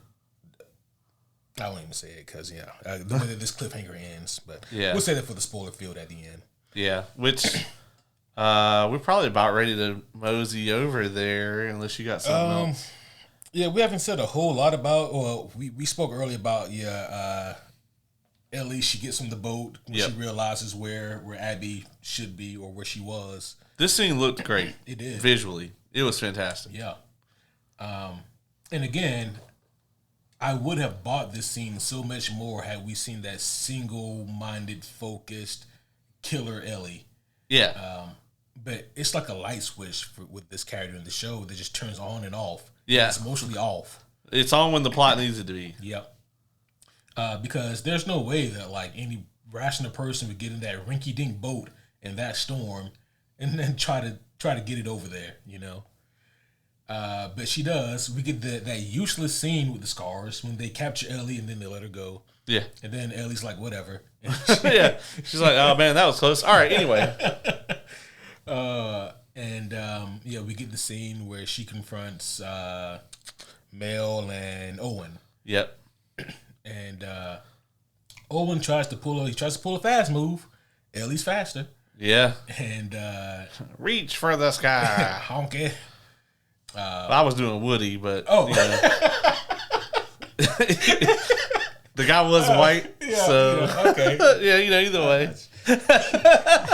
I thought we were on the same page. Okay. I mean, don't get me wrong. I said it in my head. I don't know that I could say reach for the sky without my brain being like, okay. Oh, shit. Yeah. It's a Dave Chappelle reference. Yeah. Oh, shit. But both Owen and Mel, they get dead. Mel is bleeding out. I think I'm bleeding out my neck. Yeah. Once again, if I've just been shot and I'm bleeding out here, I definitely don't want someone cutting me across my abdomen. No. Listen, I'm not a mother. And I'm also not a doctor. And I'm not a doctor. Go back 10 minutes to our pit review. Yeah. So we are neither of those. So I cannot comprehend the amount of love and compassion that a mother would have for her child at any point. However, as a human being, I can say I don't want you to cut my stomach open. Yeah. Like that. I don't have cut my stomach open while I'm 100% aware and awake. Passion for anything. Yeah. Yeah. No. Period. No. Yeah. You could say to me, you could put me in an Ellie situation. Like the cure for all diseases of mankind lies within your gut, but we have to get it, while you're still alive with no anesthesia. Well, humanity's going to carry on. Yeah. Just the way it is. Yep. Hope you guys like it here how it is now. Because that's how it's going to be. Yep. But the one thing I did understand and appreciate about this scene was that it was also supposed to be like a juxtaposition to Dina, who was also pregnant, and kind of the dangers that she is in being out here as well. And so, that scene really goes to show Ellie that the situation that she put Mel in, someone else, Abby, could easily put Dina in. And if the shoe were on the other foot, what would Ellie, what would she like to be done? Right. So that much was appreciated. And then Tommy magically shows up. So yeah, and Jesse. Yeah. They must have had a much better boat. Yeah, and also the fact that, like, okay, Tommy is in a gunfight with some wolves, and they're calling for reinforcements. Mm-hmm. And those reinforcements seem to be coming. Yep. And Jesse's able to make it there, secure Tommy, travel back in the other direction, all the way, which he did know she was going to the aquarium at least, all the way back to the aquarium, and then get there just in time. Yep. And then we get the grand finale here, the grand finish. The gang is back at the theater, and they're all getting ready to head out and go back to Jackson. Which they also don't explain how they effortlessly make it back to the theater either. They don't. They don't. But, hey, they made it back there. So good for them. Because the wolves are supposed to be, like, heavily patrolling this whole area. Yeah, they keep saying that and alluding to it, but we don't really see it. You only see that one scene where Ellie, like, faked out the dog or whatever. Mm-hmm. She crawled into the little space. Yep. Yeah, so, we get the moments also, that we spoke about earlier with Jesse and Ellie, like the scenes they have together, where Jesse is understandably turbo pissed, But the way that this episode wraps up here is they are in the theater again, and Tommy is on his way out. He's going to go ahead and get a head start back to Jackson, and there's a commotion that's being heard. So Ellie and Jesse, they go rushing out to see what's what, and Jesse, he gets shot, and he dead. And after that, we see that the shooter was none other than Abby. And she's got Tommy on the ground at gunpoint, and now she's raising the gun to Ellie. And there's a moment of recognition there, like, oh, I know you. I saved you. I spared you. I let you live. And Ellie says, wait, he didn't kill those wolves. It was me. I did. And now there's this kind of standoff. And Abby raises her gun to Ellie, and then there is a gunshot. And then we cut to Abby day one, and she is in the stadium area where, like, the Wolves headquarter type deal. Again, yeah, this is all pretty much standard in the video game. And this is where the POV switches from Ellie to Abby. And that is where the season ends. Kayla, what you think about this? Oh, man. I thought it was underwhelming as fuck. Mm-hmm. I thought it did not have season finale energy. Yeah. I thought it had the same energy that episodes 4 and 5 have, which is we are meandering and we're hanging out in and around this theater forever. Which finale was more deflating for you? The Last of Us Season 2 or Daredevil Born Again? Definitely, probably Born Again because my expectations were higher. Yeah. I knew going into this season of television that it was going to be trash. Born Again, I had very high expectations because the quality of the show was consistently stellar. And then we ended up with what we got at the very end there. They just kind of took a nosedive. Yeah. Yeah, I can get jiggy with that.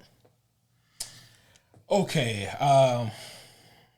so I guess we'll do our final thoughts and score, and then we'll talk about some spoilers. Okay, it's my turn, isn't it? I think it is. You got to go first on the Andor finale. Which is an easy one. It was. Because it was like, oh, everyone thinks it's balling. Yep. Yeah. Spoilers for our Andor review. Yeah, our Andor review, I think it was literally it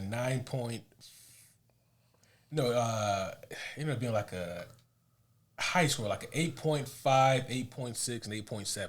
Yeah, I think so. Yeah. Something like that, yeah. Okay, so this season of television, and we're specifically talking about these 3 episodes here. Mm-hmm. Do these tell a cohesive story? Maybe. The characters are all over the place. The motivations are all over the place. As we've said, I think is it Isaac? Mm-hmm. I think Isaac and Dina are the best written characters, and Isaac is on screen for about 4 minutes in the whole season. I'm assuming we're going to see a lot more of him in season 3. It is always a pleasure to have either Jeffrey Wright or Isabella Merced on my TV set for different reasons.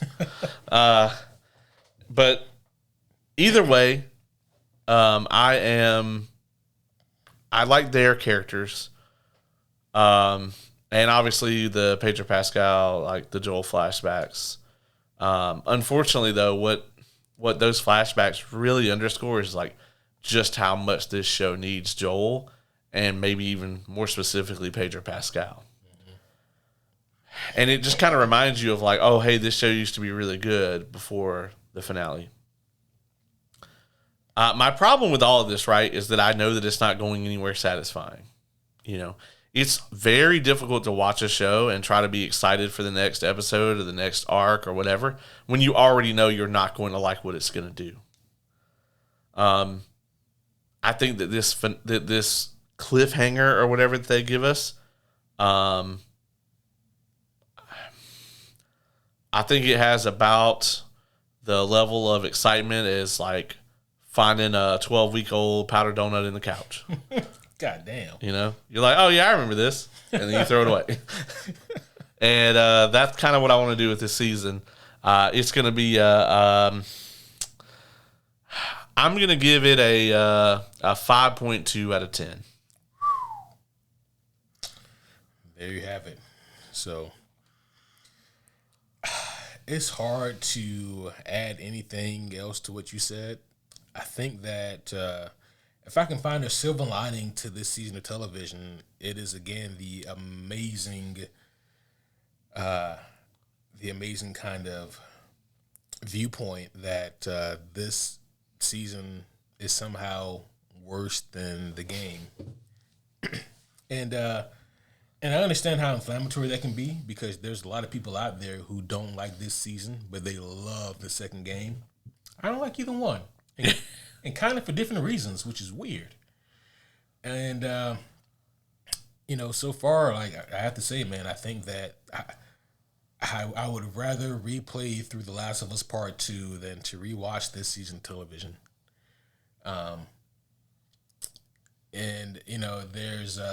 There's things in this season, in these back 3 episodes, that I think are well done.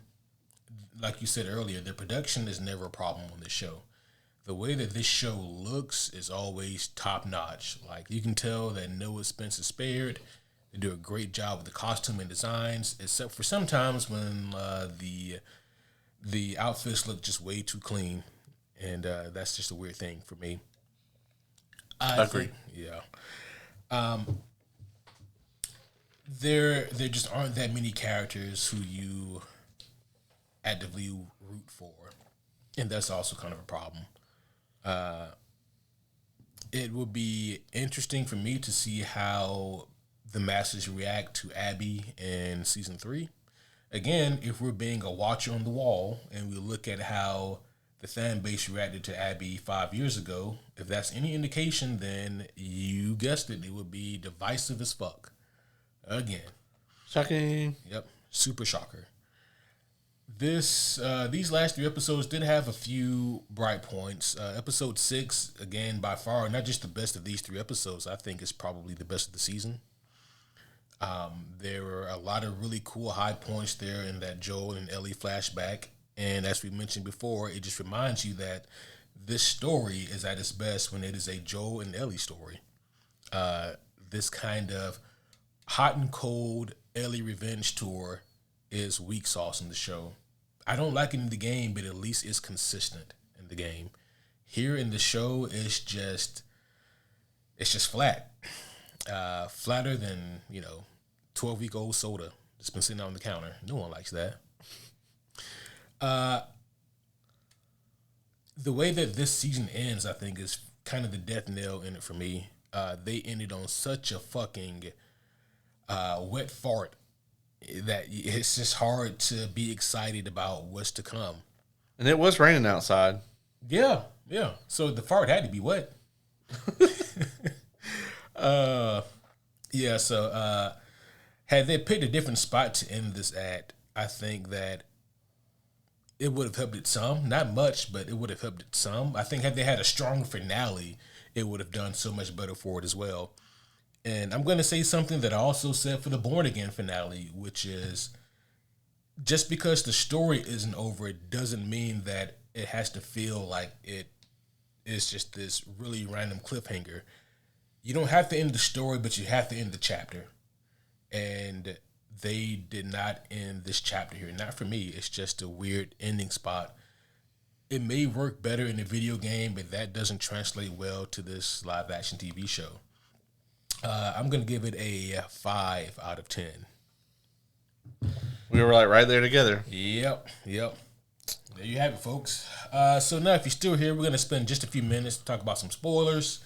So if you guys don't want to be spoiled potentially on anything that happens in Season 3 or in the video game for Game 2, then get the fuck out of here. Also, late apologies for anyone who was a big fan of Game 2 or Season 2. Superhero Homies rule number 10, like what you like. However, we have every right to exclaim our displeasure at this bullshit. Yeah, we're not mad at you for liking it. I'm sure they're gonna keep making the shit.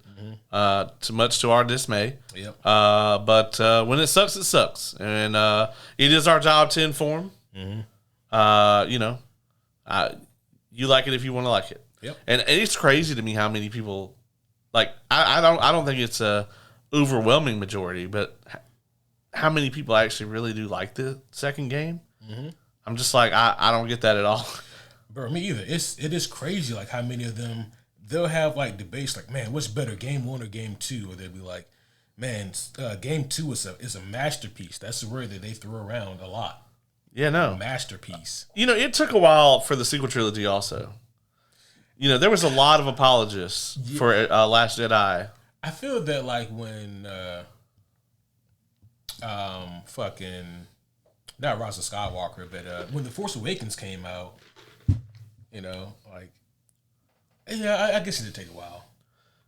But, almost nobody hated Force Awakens. Yeah, but even with The Last Jedi, though, you don't think that there was an immediate kind of... There was an immediate backlash, but it took a while for because here's the thing about Last Jedi, right? There was a lot of people, especially people at our age or older, that they watched every Star Wars movie in the theater at some point, whatever. Force Awakens came out. It's the highest grossing movie in America still to this very day. Holy fuck. Nobody had ever seen a Star Wars movie that they fucking hated before. I remember watching Last Jedi. I was so hyped for that shit. Yeah. I remember how I felt walking out of that theater. It's the most unique, I think, feeling I've ever felt watching a film because it was just that last little bit of that was the one fandom besides Lord of the Rings at the time that had never fucked up. And there still hasn't been a bad Lord of the Rings movie. Unless you count the Hobbit movies. I was going to say, do you count the Hobbit? Yeah, I was going to say, well, I guess, that did happen. So, but I knew that was going to be bad because it's like a 200-page book that they split up into 10 hours. Yeah. And I'm like, bitch, what? But, it's that was the last franchise where it was none of the movies were bad. I don't love Force Awakens, but at the time when 8 had not come out, I watched Force Awakens and really enjoyed it, even though I was this is just a modern remake of A New Hope with a couple different twists and shit in it. You know, it's with less interesting characters. With less interesting characters and like a fuck ton of like nostalgia baiting. You know, there's some good moments in that movie. Yeah, especially if you don't know what they're leading up to. Yeah. Well. The very beginning of that movie, when you don't know shit about what's happening, and fucking he tries to shoot Kylo and he fucking catches the bolt. We were all like, motherfucker, what? Yeah. You know, like, and then it just went down from there. But I think with Last Jedi, man, I think a lot of people, it took a while. Like, it took me a little while to come around to like, oh man, that shit that I just watched fucking sucked. You know? Yeah. Like, it's absolutely terrible. I think it took a while for people to understand how bad it was. I even know people who 6 months later were defending it, but will now admit that the sequel trilogy as a whole is, like, dead on arrival. Yeah. And the sequel trilogy for me is one of the most frustrating experiences from like a fan perspective, because for me, as a storytelling point of view, it failed, but like commercially, they made bank, you know, and it's just frustrating as like as a movie viewer, because had the fan base not been so loud about their disdain for that sequel trilogy as a whole, then I guarantee you they'll still be churning them out as we speak. Yeah, agreed. So, it's almost like if there were a bad Avengers movie, you know, like if Doomsday comes out and it was trash, you know, it would be our job to be like, we don't want to do this, but this movie's ass. And if Doomsday sucks, we will be saying that it sucks. Yeah. I mean, I hope that doesn't happen, but like, that's gonna be a weird night in here, bruh. Because like every Avengers movie that we reviewed has been like hype. Yeah, like we take the energy from the theater and like bring it back here. Like it's incredible. Yeah, I didn't get to do the first two, but I mean, Infinity War was one of the early reviews I did on here. Yeah. You know, and I still remember how that felt. Oh yeah, and then I remember the Endgame review that we did too. Yes, man. The hype was super real. But I can't imagine the energy that it would be if we got our first shitty Avengers movie. It's going to be a very strange time in here. Yeah. It's going to happen one day. Man. It's just going to be a matter of, like, is it Avengers 5 or is it 55? That's true. Yeah, I mean, and hell, even technically we reviewed an Avengers movie not that long ago. Oh, no. New Avengers. Yeah, that's true. That's true. Yeah. Yeah, which... I wish that movie had made more at the box office, man, because it deserved to. That's weird, right? Because maybe had they called it New Avengers, there is name value in Avengers. I think it's really just a matter of, like, a lot of people don't care about those characters. And, you know, I don't want to get off on this tangent, but, like, I was thinking about something the other day, man. And by the way, if you don't want to hear the spoilers part of this, we're giving you plenty of time to GTFO. Right. But I was thinking about this the other day. If Guardians of the Galaxy comes out today, I don't think it cracks 400 mil. Volume 1? Yeah. Ooh. Because just think about it now. Yeah. Nobody knows a fucking thing about these characters. It hits, and all it's got is an MCU logo on it. Yeah. I don't think people pour out to see it. Maybe word of mouth carries it, but I mean, Thunderbolts has got great word of mouth. You know what? You're right. I think I agree with that. So what caused Guardians initially to have like that huge turnout was the fact that we were in smack middle of phase 2. Yeah, like, MCU could do no wrong. Yeah. You could have stamped MCU on anything. Yeah, I mean, they could have re-released Howard the Duck with the MCU logo on it. Let's not get crazy. I mean, people would have gone to see it. They'd have been mad. But they're like, are those duck titties? But that is a good point you bring up, though, because like the main reason why people went to the theater to see Guardians is because, the MCU just didn't miss. We'll ignore Iron Man 3. But like other than that, the MCU just really didn't miss. Like they had all the cachet with the fan base, all the credit. The reason why Guardians 1 did so well ultimately is because people went to see it and it was fucking amazing. And then word of mouth took over and, you know, the rest is history. So I think you have a good point. Like if Guardians 1 came out today exactly as it is, yeah, it wouldn't do as well as it did ultimately. And I think just, I think Marvel doesn't have the credit with people right now. Yep. Like Fantastic Four, I mean, even if it's good, it's a possibility it may not make bank. I think Spider-Man is a sure thing because people still love Spider-Man. So I think it's very wise of them to have a Spidey movie coming out 3 months before Doomsday, as opposed to 3 months after Doomsday. Yeah. Which I will mention live while we were recording this, it was brought to my attention that Mark Ruffalo is confirmed for that. Oh, it's been confirmed now. Yeah. Interesting. So heard it here first, folks. Mark Ruffalo has been confirmed to have a major role in the movie. I hope he's Maestro and it's like a different version of the Hulk. I hope they're gonna do the whole thing where like Bruce Banner doesn't remember Peter, but the Hulk does. Oh, that would be great. How many interactions have those two had in the MCU? Spider-Man and the Hulk? Yeah. Well, just the in-game stuff, right? I guess so, right? But even then, it's like they're just on the same battlefield. But also, that was Bruce Banner's personality. Yeah, that was that was the Smart Hulk persona or whatever. Yeah. So, I don't know. Fun fact, guys. One time in the comics, Spider-Man beat the Hulk by telling a bad joke and he made the Hulk laugh, and he reverted back to. That's hilarious. Yeah. Okay. So, The Last of Us Season 3. Yeah, guys. This is going to be a lot of Abby and her crew, and this is when they start the legwork of trying to make you as the fan base like Abby. As it stands, no one has any reason to really like this character. You can understand her motive. Hell, there are plenty of villains out there who have good motives. Right. It doesn't mean you have to like them, you know. And I'm not gonna, say that Abby is like a villain per se, but here's the thing. I would say at least 8 out of 10 people still view Ellie as the main protagonist. And Abby, therefore, is the main antagonist in the sense that she is the opposing force of Ellie.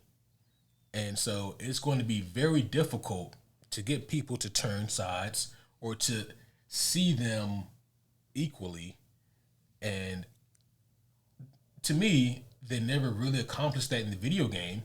And the fact that this game is so fucking divisive says that, yeah, there's a lot of people that feel the same way I do. So I don't know how they do it in this season of television. How do you think they make Abby more acceptable to the fan base? I don't know, man. I got nothing. I mean, because here's how you build it up, right? It's like, if you're going to build Ellie up as this, like, crazy rage monster because she won't let this shit go, Abby held on to her bullshit for way longer. Oh, yeah. Before brutally murdering Joel. Right. So it's like, you can't really have this, like, message of, like, Ellie's actually the bad guy here because she's on this, fast track to vengeance or whatever. When, like, Abby spent, 5 years? Mm-hmm.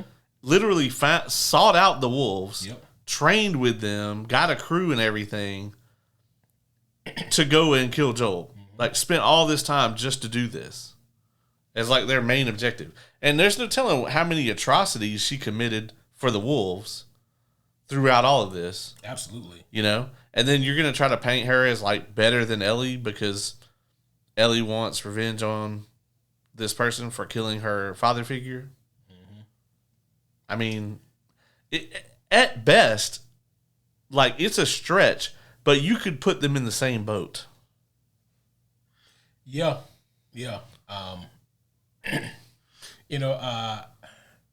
there's so many problems that I have with just the story of The Last of Us season 2, and I don't know how they rectify them with this third season, because honestly, they didn't rectify any of the issues with this second season. And like with Abby, it's just going to be hard to make the audience care about her.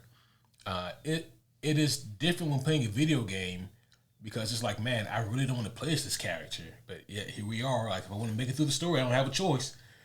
If I'm watching a TV show, I can just be like, I can miss this episode if all we're going to do is get this Abby backstory, and I'll come back next week. Here's the thing, though. I promise you, episode 2 will still be on Abby. Episode 3 will still be on Abby. Maybe episode 4 we go back to the theater. Maybe that's like our mid-season kind of tussle. And then, we go on to episodes 5, 6, and 7, I guess. The interesting thing is this. If they do get 4 seasons, which at this point it hasn't been confirmed, it's just what Craig Mazin wants. He may have enough credit with WB or HBO that he might get that. But if they don't, then they'll have to do it all in this third season.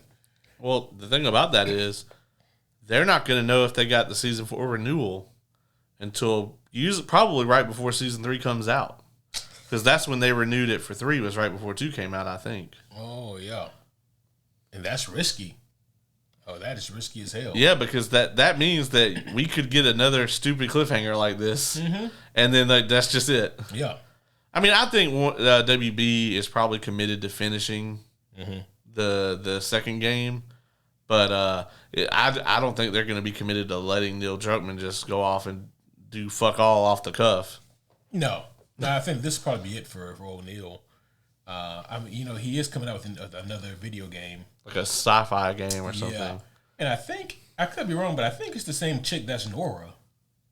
Oh, is it? Mm-hmm.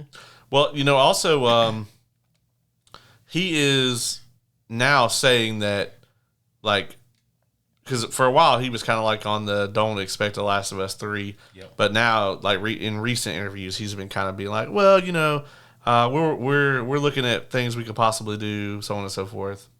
I don't know what those are, but yeah, they scare me. Yeah, right. I say explore the universe more, get away from the characters that we already have. Yeah. I don't want to spend more time with Abby. At the end of the second game, I was like, I don't want to spend more time with Ellie either. Nope. Hell, maybe take me to where Dina is and tell me how her and the baby are doing. Yeah. But like, other than that, man, I mean, I would say give me a game focusing on Tommy. Because, I mean, spoiler alert, Tommy does live. But it's like, I don't trust you with Tommy. Nope. So Dina goes off and meets up with Bix, and they just raise their babies together. They raise their babies together. Away from all the bullshit. Away from all the fucking bullshit. I want to know how they link up, because they are very far apart right now. Well, she goes to the museum, and it turns out that rocket is still operational. Oh, it still works. And then she grabs a helmet. Yeah, obviously. Obviously. There's some other ones in there. That's a small one for the baby. Yeah. Baby helmet. And then there's just a little button that you press, and you just boop. And there's still enough fuel in there, obviously. You wouldn't keep it empty. You keep it fueled up and maintained. Right. Yeah, of course. I'm sure the museum staff has been maintaining it. Why wouldn't they? Yeah. And then they bring enough food on board, so they can make the trip. Yes, of course. Yeah. That's one. To wherever. Yeah. Oh shit. I don't know, man. If there was a moon colony or anything, those people are in luck. Yeah, at best. Let's see. They're gonna introduce the character. I think the character's name is Lim. We talked about Lim a little bit in our part 1 review. That Abby is kind of like the supporting character for. Yep. And I think the character's name is Lim. What the fuck is this character's name? Did I just make it up? Lev. The character's name is Lev. Now, does she meet Lev after the theater fight? Yeah. Okay. Yeah. So it'll probably be in the back half of season 3.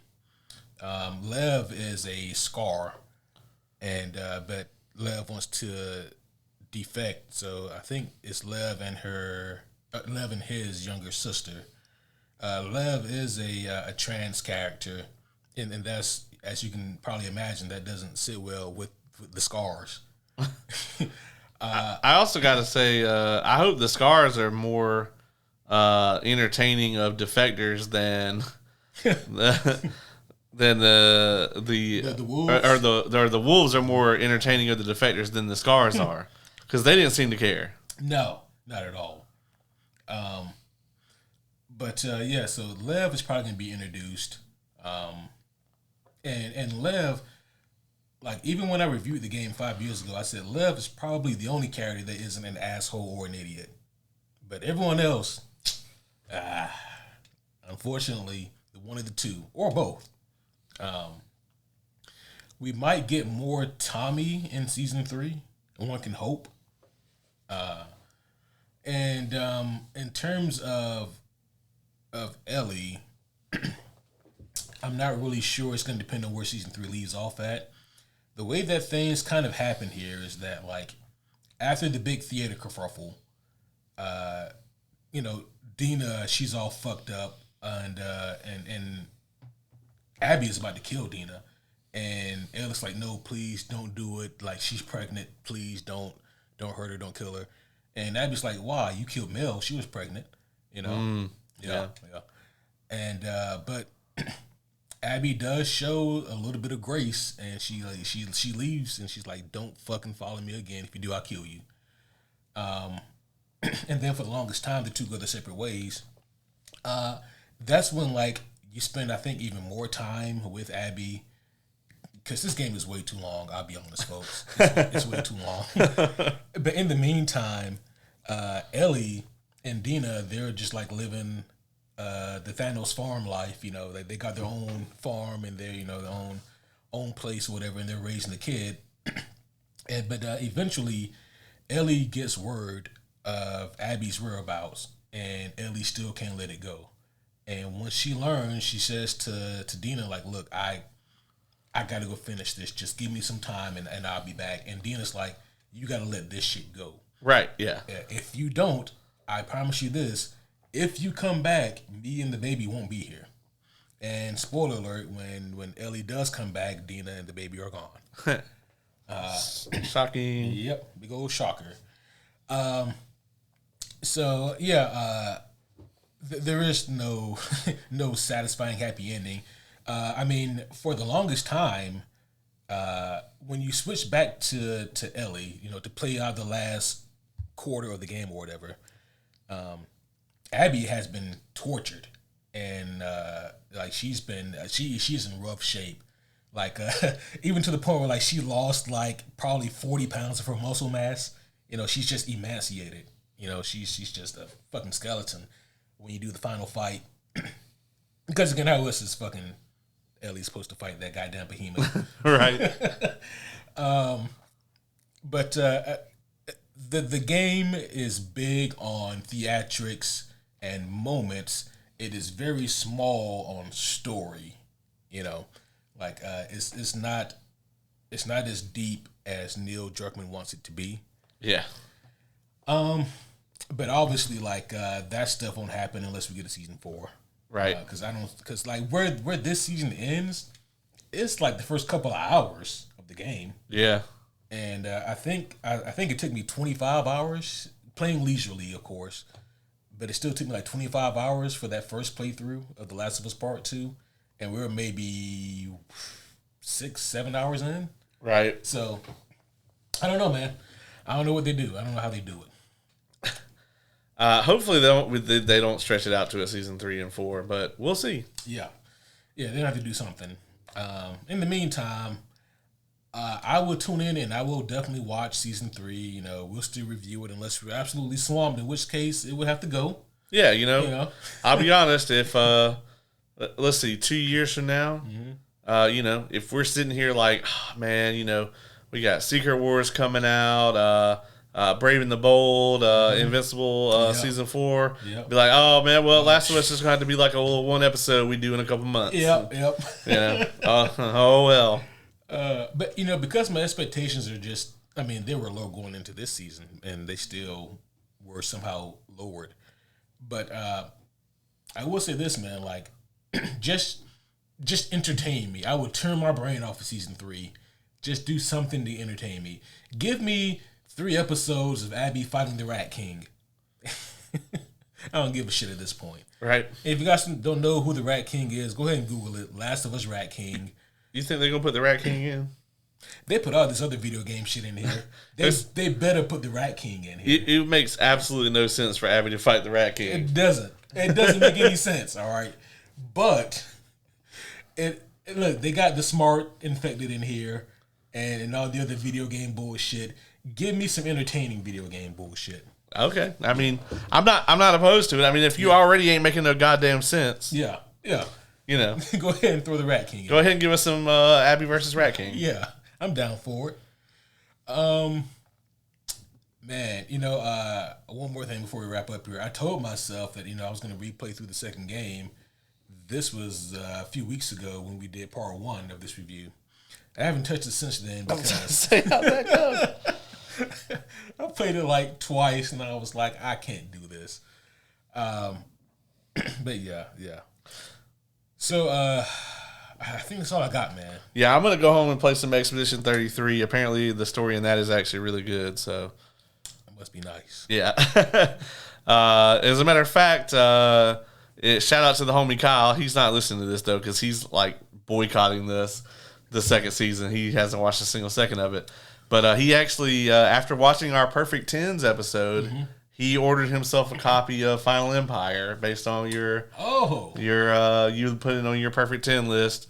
And he had just beat Expedition 33, and he was like, I need something else with like a really good story. So, did you recommend The Last of Us Part 2? I did not. Okay. No, he knows. Okay, yeah. He's played the game. Okay, so yeah. Which is why he won't watch the show. A good man. Yeah. Good on you, Kyle. Good on you. Oh man, what was I gonna say? Yeah, Expedition 33.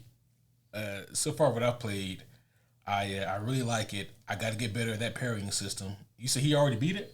Yeah. Nice. Yeah. I still hear nothing but great things about it. I got to get back into it. Yeah, I keep hearing it's easy game of the year. So this surprise company came out of nowhere, and look what they did. Right, yeah. Just like, oh, this is our first game. Here you go. Fucking incredible. But you got anything else before we wrap up? No, that's it, man. We will see you guys on Wednesday. We will be reviewing Fantastic Four, Rise of the Silver Surfer, the other one. Yes, and as a matter of fact, as soon as I am done recording this, I am immediately not going to work on editing and uploading this episode. But instead, I'm going to work on getting a button that just sings Fantastic Four. Fantastic Four. And it's going to get so aggravating this episode, I can't wait to use it. And the one after that. And the one after that. And probably some in between. Yeah. All right, homies, that's going to be all for this one. Listen, I don't know how you guys felt about The Last of Us Season 2. If you like Season 2, then thank you for listening to us at least. Hopefully we didn't make you too mad. Right. And if you didn't like Season 2, hopefully we made you laugh. And, gave you some vindication in your feelings. That's going to be all for now, but we will be back again very soon with a hilarious review of another not-so-good Fantastic Four movie. But until then, my name is Superhero Homie Q. And I'm Superhero Homie Caleb.